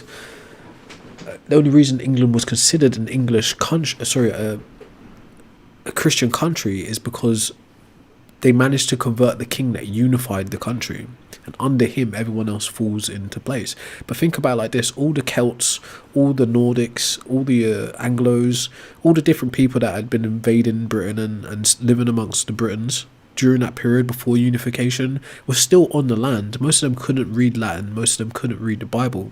So at the point where the king unifies the kingdoms, right, and actually makes the country England, the people who are actually on the landmass aren't capable of actually being Christians yet. They have to get interpreters brought into their communities, into the villages and the settlements and stuff like that. And the same thing happened to those people under Christendom, which we'll put up explaining for in a minute, as what happened to the transatlantic slaves.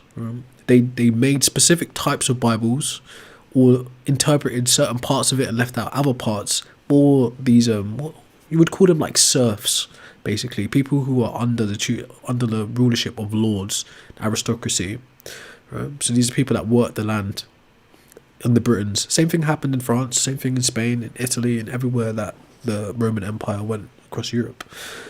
But yeah, like the people end up Christians by virtue of the person leading, right, which is usually a monarchy, aristocracy, and mercantile class. Okay, so the people who work the land, the serfs, like servants, just normal working people, were converted by virtue of their lords. Some through their own choices, of course, but yeah, majority of religious. The point was initially, Davina, right, how religion and politics are so intertwined now. And what I was trying to explain is it's always been that way, right? But at that point, it would have been by sword or by lord. Right? It's like how I like to say it: by sword or by lord. What's up, Drop? How you doing, bro? But anyways, let's see what ending we get.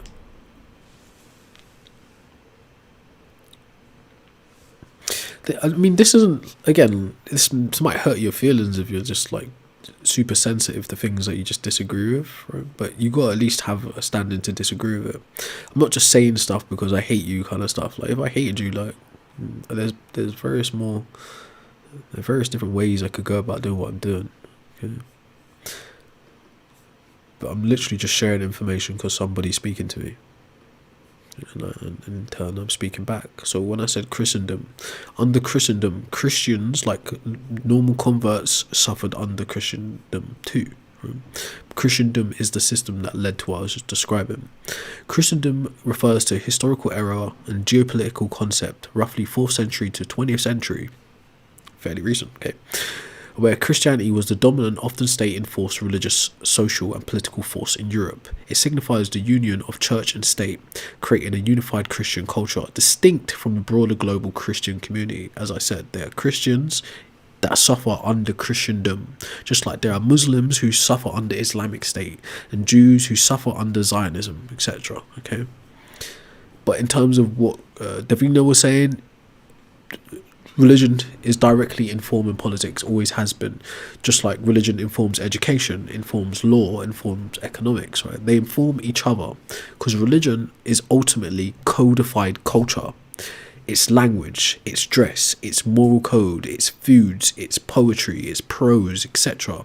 These are the things that are put together and collated that you describe as religion. Mix in your spiritual and indigenous practices, your supernatural elements, and you get what you call religion today. But the formation of religion, as you know it, is an imperialist vehicle. It's designed to expand empire. Indigenous practices have always existed on every landmass where there's been people, from ancient Britons to ancient Africans, ancient Americans, ancient Australians. Right, indigenous people have always practiced indigenous beliefs, whether it's in a form of pantheism or polytheism. They've always practiced it, but they weren't called religions. They were just cultures living their cultural best lives. Right, religion is something that is tactically devised to expand empire. Hence why now there are only 3 big religions. You can consider Hinduism a religion, but if you actually speak to someone from that part of the world, they would tell you no, it's a philosophy, it's a culture. The only actual religions, why people say there's only one true religion, is the Abrahamics, because they're devised to expand empire. Right? So yeah, unfortunately. But again, just in the same way that I use the word God as a category definer, people use the word religion as a category definer. But it's obviously more nuanced than that.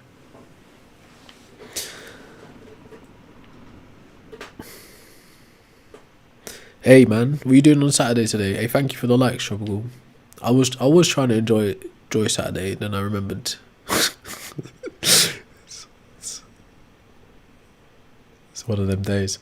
Alright, so become the Lord of Frenzied Flame. I think that is the ending that I wanted. So let's see how this plays out. I thought I was gonna have to fight that girl.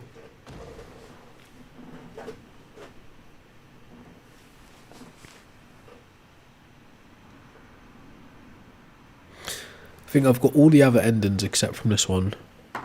So let's see what happens.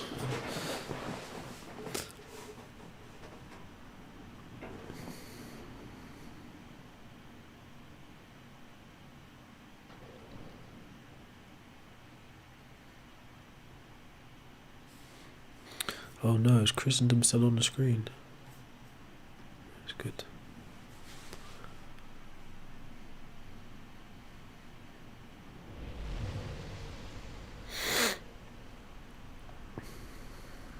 Hothead. Oh, that is sick. Oh, Sauron types. That's pretty sick.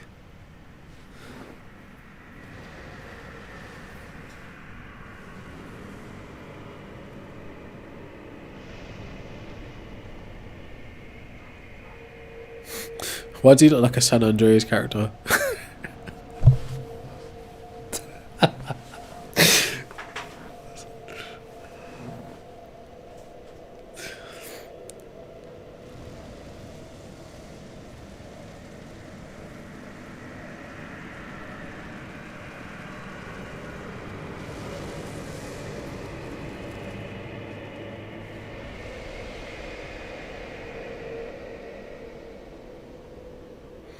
No dialogue?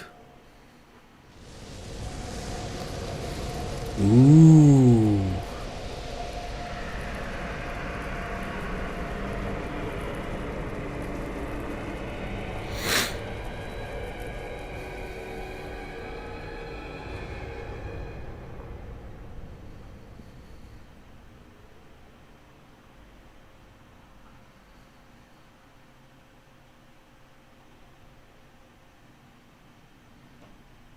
Oh, here she is.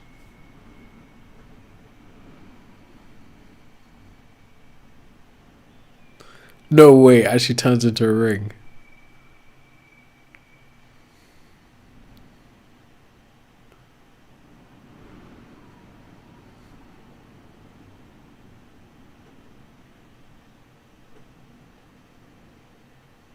Lord of frenzied flame.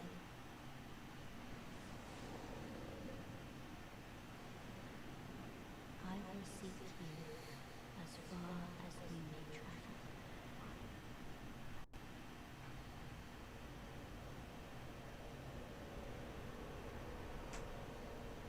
To deliver you what is yours.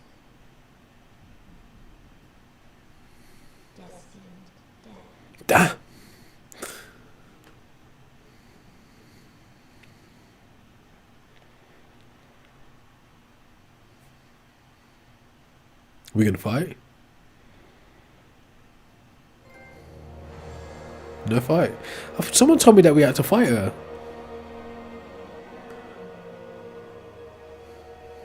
Oh, that's that. But I don't want to end it because I need to still finish the DLC.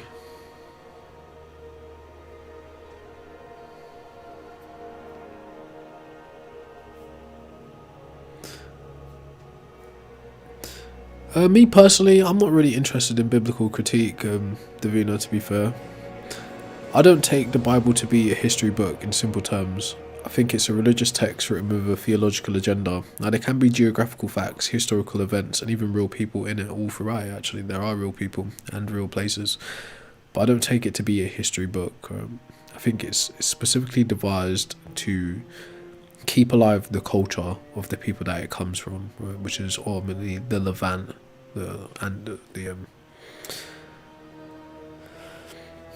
just put it this way, the children of the Mesopotamians, right?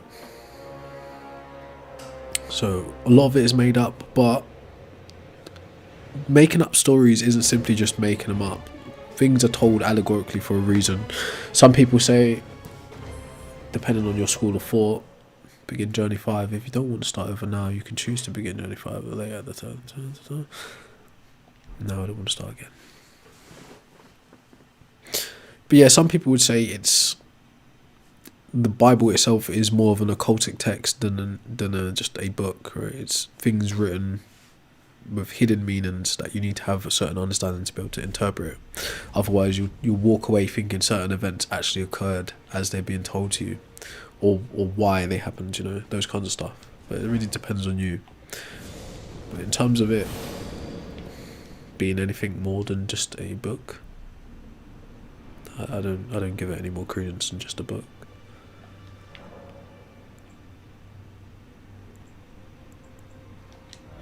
Sorry, what we got? So there's still people to beat.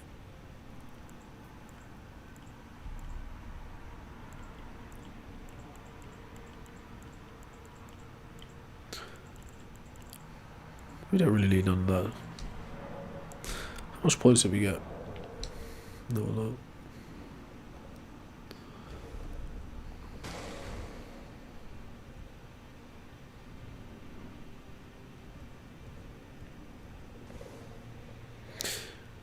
Alright, so can you give me some proof that your idea of God exists independently of humans? I see. You're here for some spirit tuning.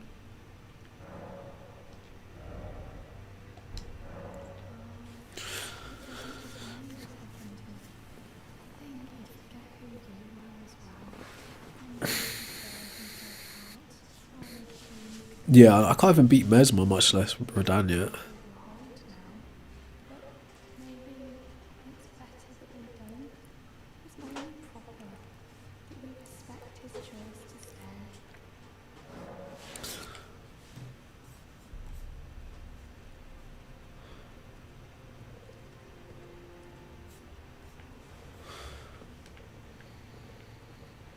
No. Tag is just an argument. It's not a proof of God's existence. I don't think tag holds up well again. You feel free to deliver the tag argument. Like, if you're going to deliver it without asking me a bunch of, nonsense questions. But yeah, I don't find tag to be a proof of God. It's specifically not the proof of Christian God as well. But that's another conversation.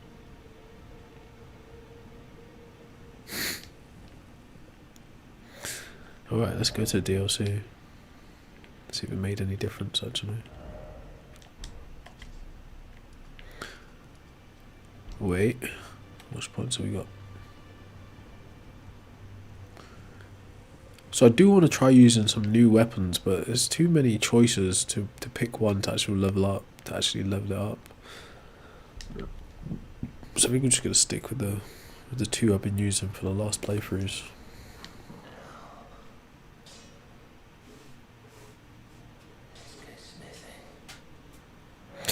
Well, if you think that's true, JRM, then you don't really know the tag argument like that.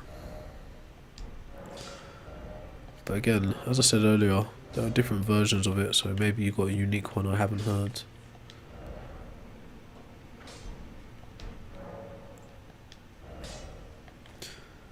See, this is the problem with this game. There's too many choices of what you should use. There's no way I'm gonna go through trying all of them.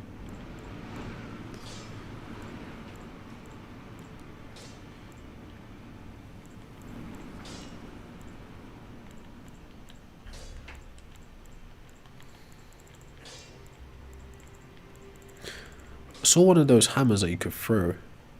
Brick hammer, maybe it. Right, anyways, let's go to DLC. We need to toilet start again. It's not a call-in show, bro. Quite obviously. I wish you would have had someone calling in by now. It's kind of obvious, isn't it?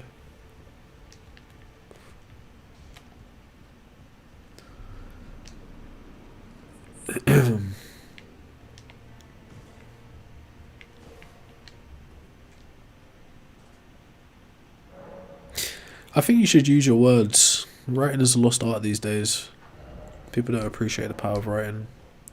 I think actually, like in terms of advantage, the ball is in your court to be like very clear and distinct in what you want to say. You've got all the time in the world. Shit, you can even use M dashes. It's a joke.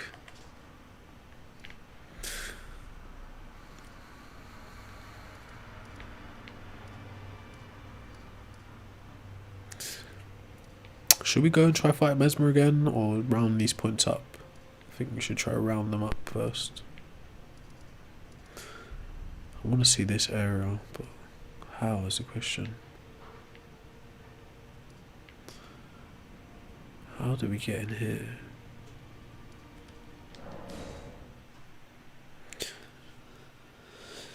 The blueprint would be the three main phases, General Juro.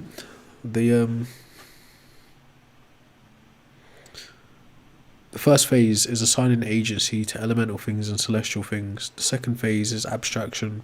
The third phase is anthropomorphizing. That would be the blueprint of all types of gods you will ever come across.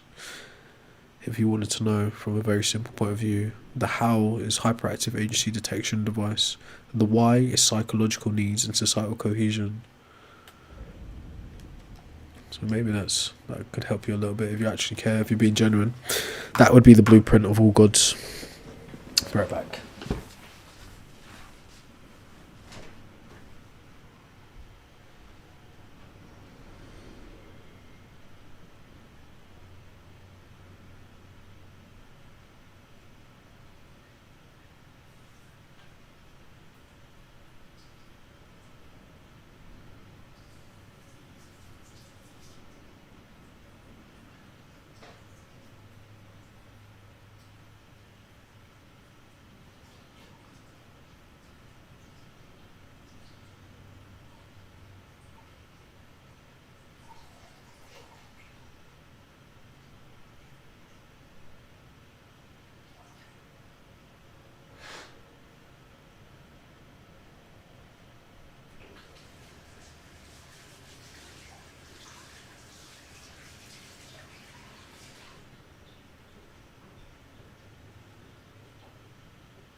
Thanks for hitting the like, appreciate that.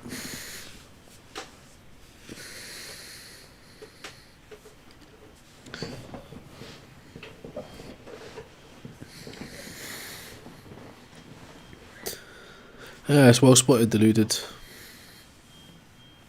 There are a bunch of you could say deities that share divine stories and miracles and resurrections of Jesus. I sometimes bring up a screenshot of them all, but it's not really necessary. Mint Cuban, I'd agree. I would agree. Right, this doesn't seem to lead to that part of the map though. Oh, thanks for that circular reasoning, Logan. I'm sure learning a lot.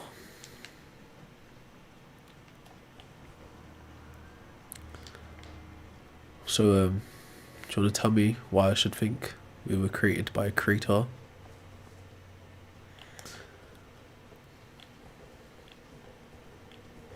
Well, when you say model, what do you mean? That's you, General.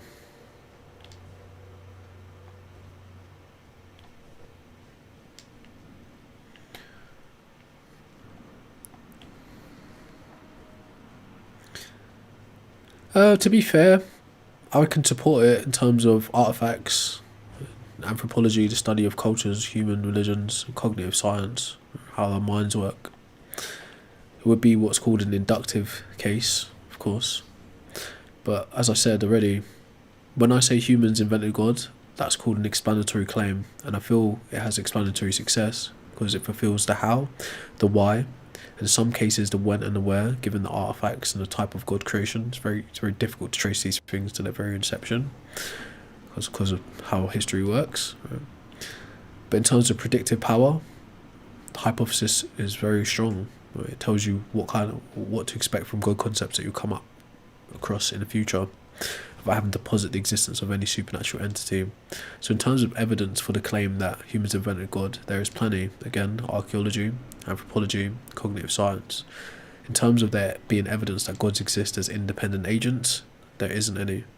Or at least not solid evidence. But I'm not sure what you mean by model.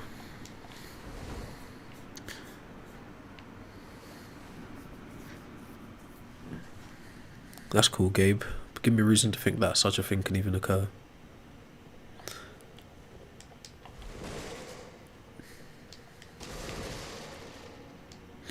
Because it's not that type of live, bro. I don't know. I'm not going to make any promises, but at some point in the future, I'll probably go live just off the phone. It might be boring though, it's the only problem. I find sometimes talking to people can be a bit weird. You never know what you're going to get with strangers on the internet.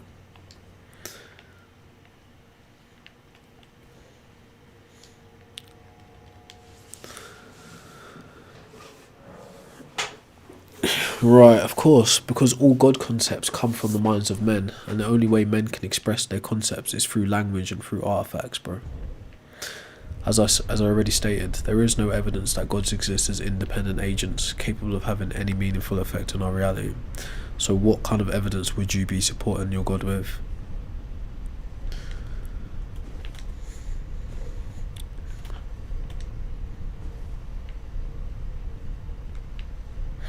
Yeah, do you know, a bunch of people were nailed to crosses, bro. Like, a crucifixion was just I wouldn't say medieval, but medieval paints a certain picture. But it's just a really old way of torturing people to death, which is horrible. But lots of people are crucified. People are still crucified in some sick places, so that doesn't support what you're saying. As we've already established, Yeshua ben Joseph, if that's his name, is not the same guy as Jesus in the New Testament. Jesus in the New Testament, there's no evidence supporting his existence. Right, whereas the Yeshua dude, that was weird. There's a fair argument that a Bronze Age Judaic priest studied under John the Baptist may have existed just as a man, but not necessarily the same guy.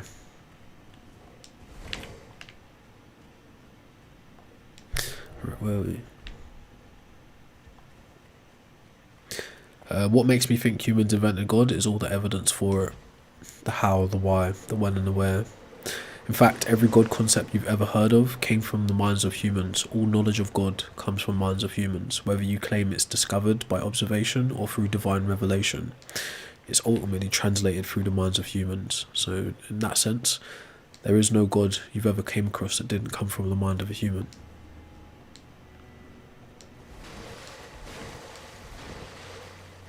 To me, that's still a little bit vague, General. Not quite sure I understand that.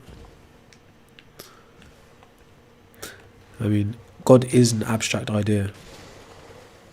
He's an abstract concept. He'd be in the category of fictional characters. Maths, logic, abstract concepts, but they're not the same category as a God. So I'm not quite sure what you mean by that. Gods have never been concrete things in terms of material. Like some cultures might say that, have like a pantheistic kind of view about their gods, but gods themselves have never been fully embodied creatures as far as I'm aware. It's just people telling stories of them being there.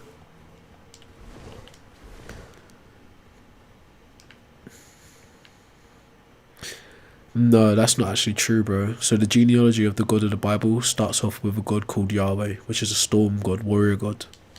Some speak about him being a man, depending on your interpretation, but the storm god, Yahweh, mixes elements from the god of the Canaanite god from the Canaanite pantheon, El Elyon, Elohim, and becomes God the Father in that way. No. But Yahweh doesn't start out as a creator God, like an all-powerful God. He evolves. Read up for yourself. Check it out.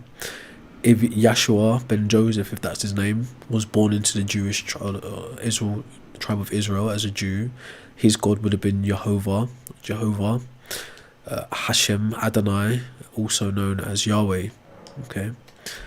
To get to a Trinitarian configuration of God, that God of the Bible, you have to accept henotheism, which is the early system of other gods existing, which is what Israelites subscribe to. Okay, to say that Jesus is one and the same with Yahweh is a big stretch, because again, there's no proof of that being the case. As I said already, the Yahshua dude isn't necessarily the Jesus in the Bible dude. So in terms of genealogy, that God, the God of the Bible, isn't substantiated in the way you're claiming it is. It's just what's called a claim, and it's only claimed by a certain sect of Christians as well. It's not even all Christians who claim that. Yeah, I have done the basics, right? Exactly. It's not a consensus on that.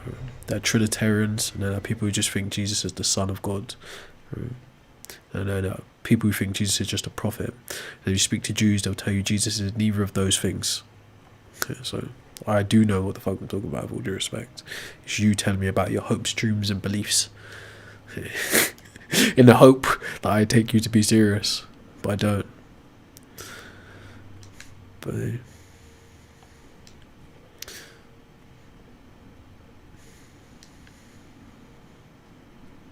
no, it's not, right? Again, at the point where the New Testament was put together by the Council of Nicaea, there was two opposing schools of thought: the Arians and the people you now know today as the Trinitarians, or people who believe Jesus was in that configuration. Okay. And as I said, even till today, across denominations of Christianity, there is no agreement on that. Some people think that he is God. Some people think he's the Son of God. That's just within Christianity, one member of the Abrahamic family tree. The father, or the top of that Abrahamic pyramid, which is Judaism, the Israelites do not consider Jesus or the New Testament part of the canon of the Abrahamic faiths, just like they don't consider Islam part of the canon. So if Jews don't think Jesus is anything more than just a guy, and Muslims don't think Jesus is anything more than a guy, the only people who think Jesus is anything more than a guy is people within Christianity. And within Christianity, there are still multiple schools of thought on who and what Jesus is. Okay. But again, who cares about Jesus? That has to do with religion. Right? It doesn't have to do with God's existence. You believe Jesus is God, but you cannot demonstrate that Jesus is God. You can't even demonstrate God exists, as a matter of fact. So we're just entertaining your delusions, with all due respect.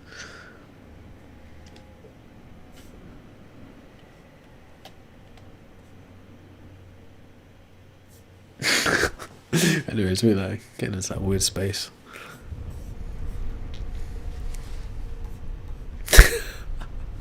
Haven't done the basics. That's hilarious.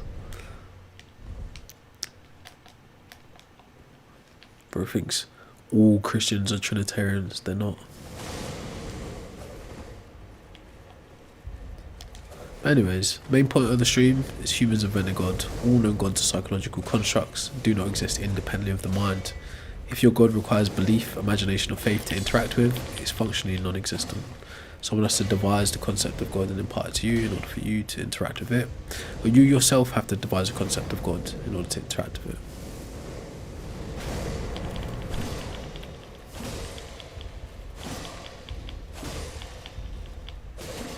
Oh, wrong button.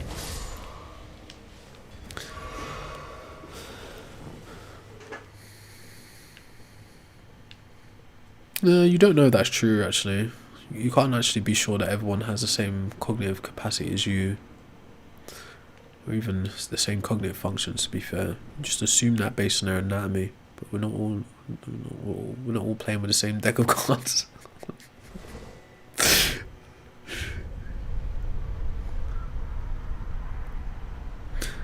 I mean, again, when I say humans invented God, it's a very specific claim. It's called an explanatory claim.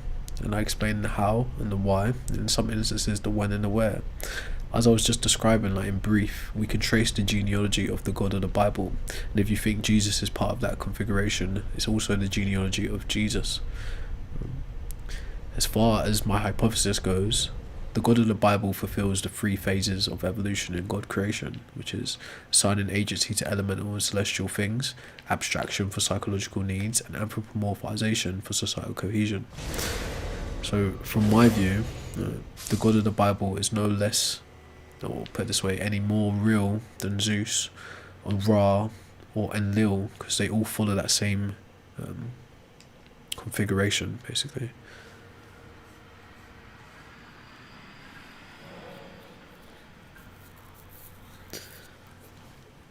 Ahmed, don't know, bro.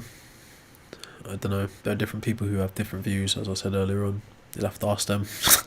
You'll have to ask them, bro.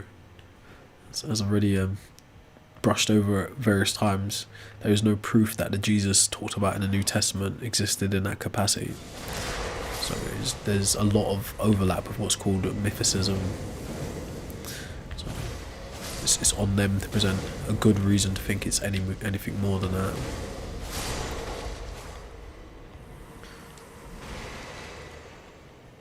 Yeah, General, you're right. That's called so a saturated concept would be something that has something like a physical representation of some sort. An unsaturated concept would be something that's purely psychological. Gods don't tend to be saturated concepts unless you've got like a very specific type. But even then, one could argue that's just like anthropomorphization. Right, again, anthropomorphizing.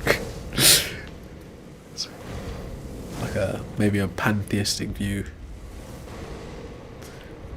Anyways, so I don't know why. Maybe I didn't explain what I meant properly. I do that sometimes.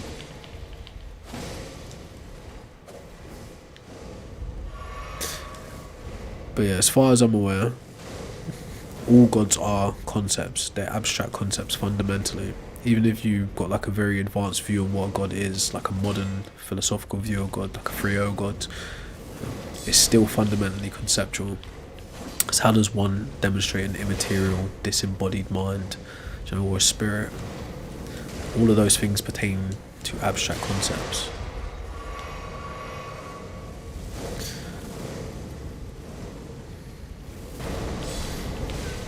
Damn, these guys are tough.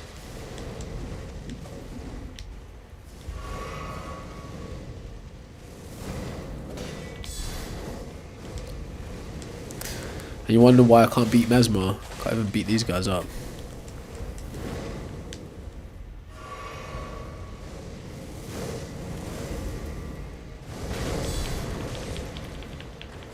Oh, he jumped back at the perfect time.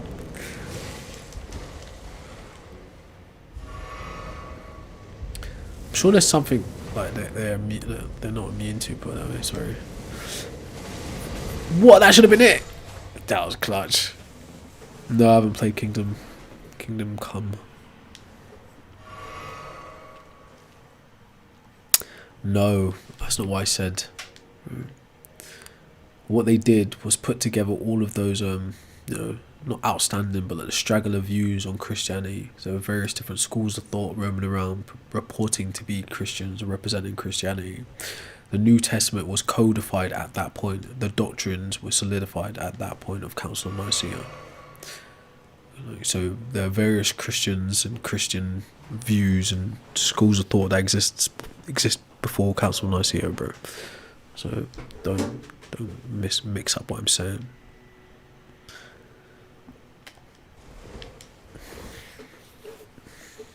No, guys are just talking to talk at this point.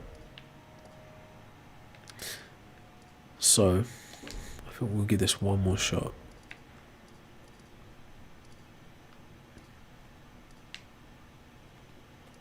Oh wait, no. How many points we got? What's up, Goat Man?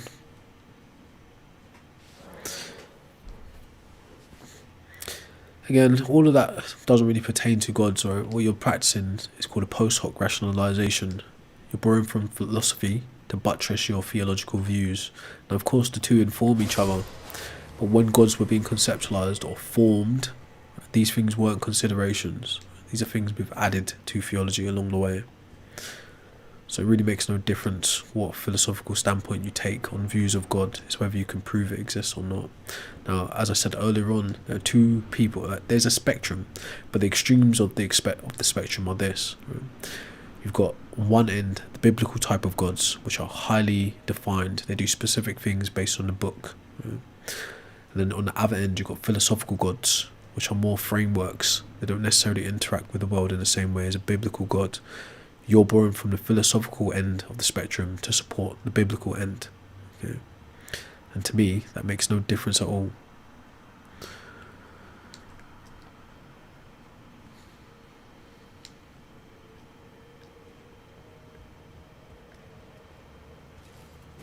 Oh shit! Chat. Cooked.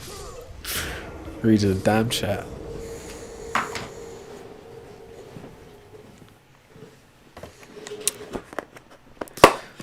What are you talking about, El Pepino, bro? What are all religions? There are really only 3 religions. The rest are just people's cultures. And just so happens, all 3 of those religions spring off from one.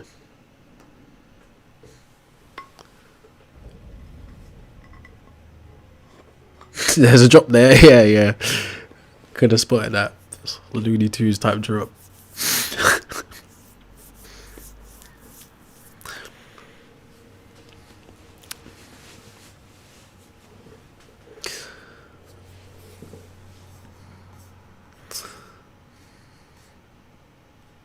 Hey, good goat, man. A little bit under the weather. I'm actually getting ready to pack up. I'm like well over time. I was having so much fun with the Frenzied Flame End and I forgot what I was supposed to be doing.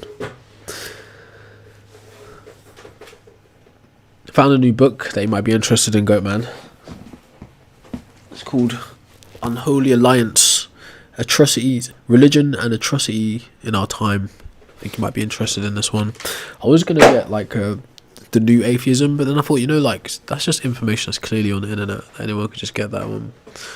But this book seems to be interesting so far. It seems like he's gonna try and bridge the link between all of the genocides and stuff we're seeing in the Christian and Jewish world, with whether or not the religion itself is sanctioning it. So that'd be like a really good source you could cite to be like, boom, this is well studied. Now, of course, like in terms of the Islamic Teaism, there's plenty of books on that which I thought about, but then I thought, I'd feel a little bit discriminatory, like the way society's cooked everything up currently, to be like yeah, let me just read this book that just explicitly says Islam is responsible for terrorism. Like, I mean, it's kind of true, but baby steps. Baby steps. Yeah, it's kind of true. The game is Elden Ring. I'm about to leave anyways. So you got to think, post 9/11, lots of things have been written about the link between Islam and extremism, but what's been overlooked quite a lot is the Christian extremism and Jewish extremism. And this guy is like, I think he's Jewish and he's been brave enough to actually speak on it. So it's undeniable that all religions are fundamentally involved in bad things. It's just undeniable because religions pertain to culture, culture pertains to humans. So humans walk around practicing their ideologies in different forms. But yeah, a lot more attention has been on the Islamic world and its involvement in Teaism in the past decades or so. Right? But as we're watching currently in the world, the big 3 like powers going at it right now would essentially be representing the big 3 religions as well. Right? So you got like America apparently operating under the guise of Christianity. You've got Iran apparently operating under the guise of Islam. And you've got Israel apparently operating under the guise of Judaism. So it's an interesting view, right? If you could like get a bit more ancient, you got like the Persians and the Romans and Greeks and shit. The game playing is done.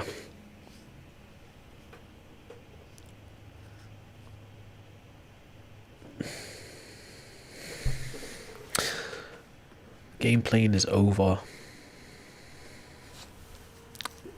But yeah, it's I don't know. I know someone out there somewhere is probably doing a really in-depth study on it, but it's always good to be able to say, actually, it's not just my opinion that you're full of shit and evil. Here's a well-studied author who cited this source saying, yeah, exactly here in this page of this number is why I think you should no longer exist. I'm joking. But anyways, right, it's time to pack it up. Jokes aside, right, don't take what I just said seriously, it's just a joke. But yeah, there's definitely a quite clear link between religious views and political ideologies and even genocides across the spectrum. As I was talking about earlier on, how most of the big three religions have spread has been cozying up to power through aristocracy, monarchy, and the mercantile class. Helps lay the foundation or the software running in the background of these political ideologies.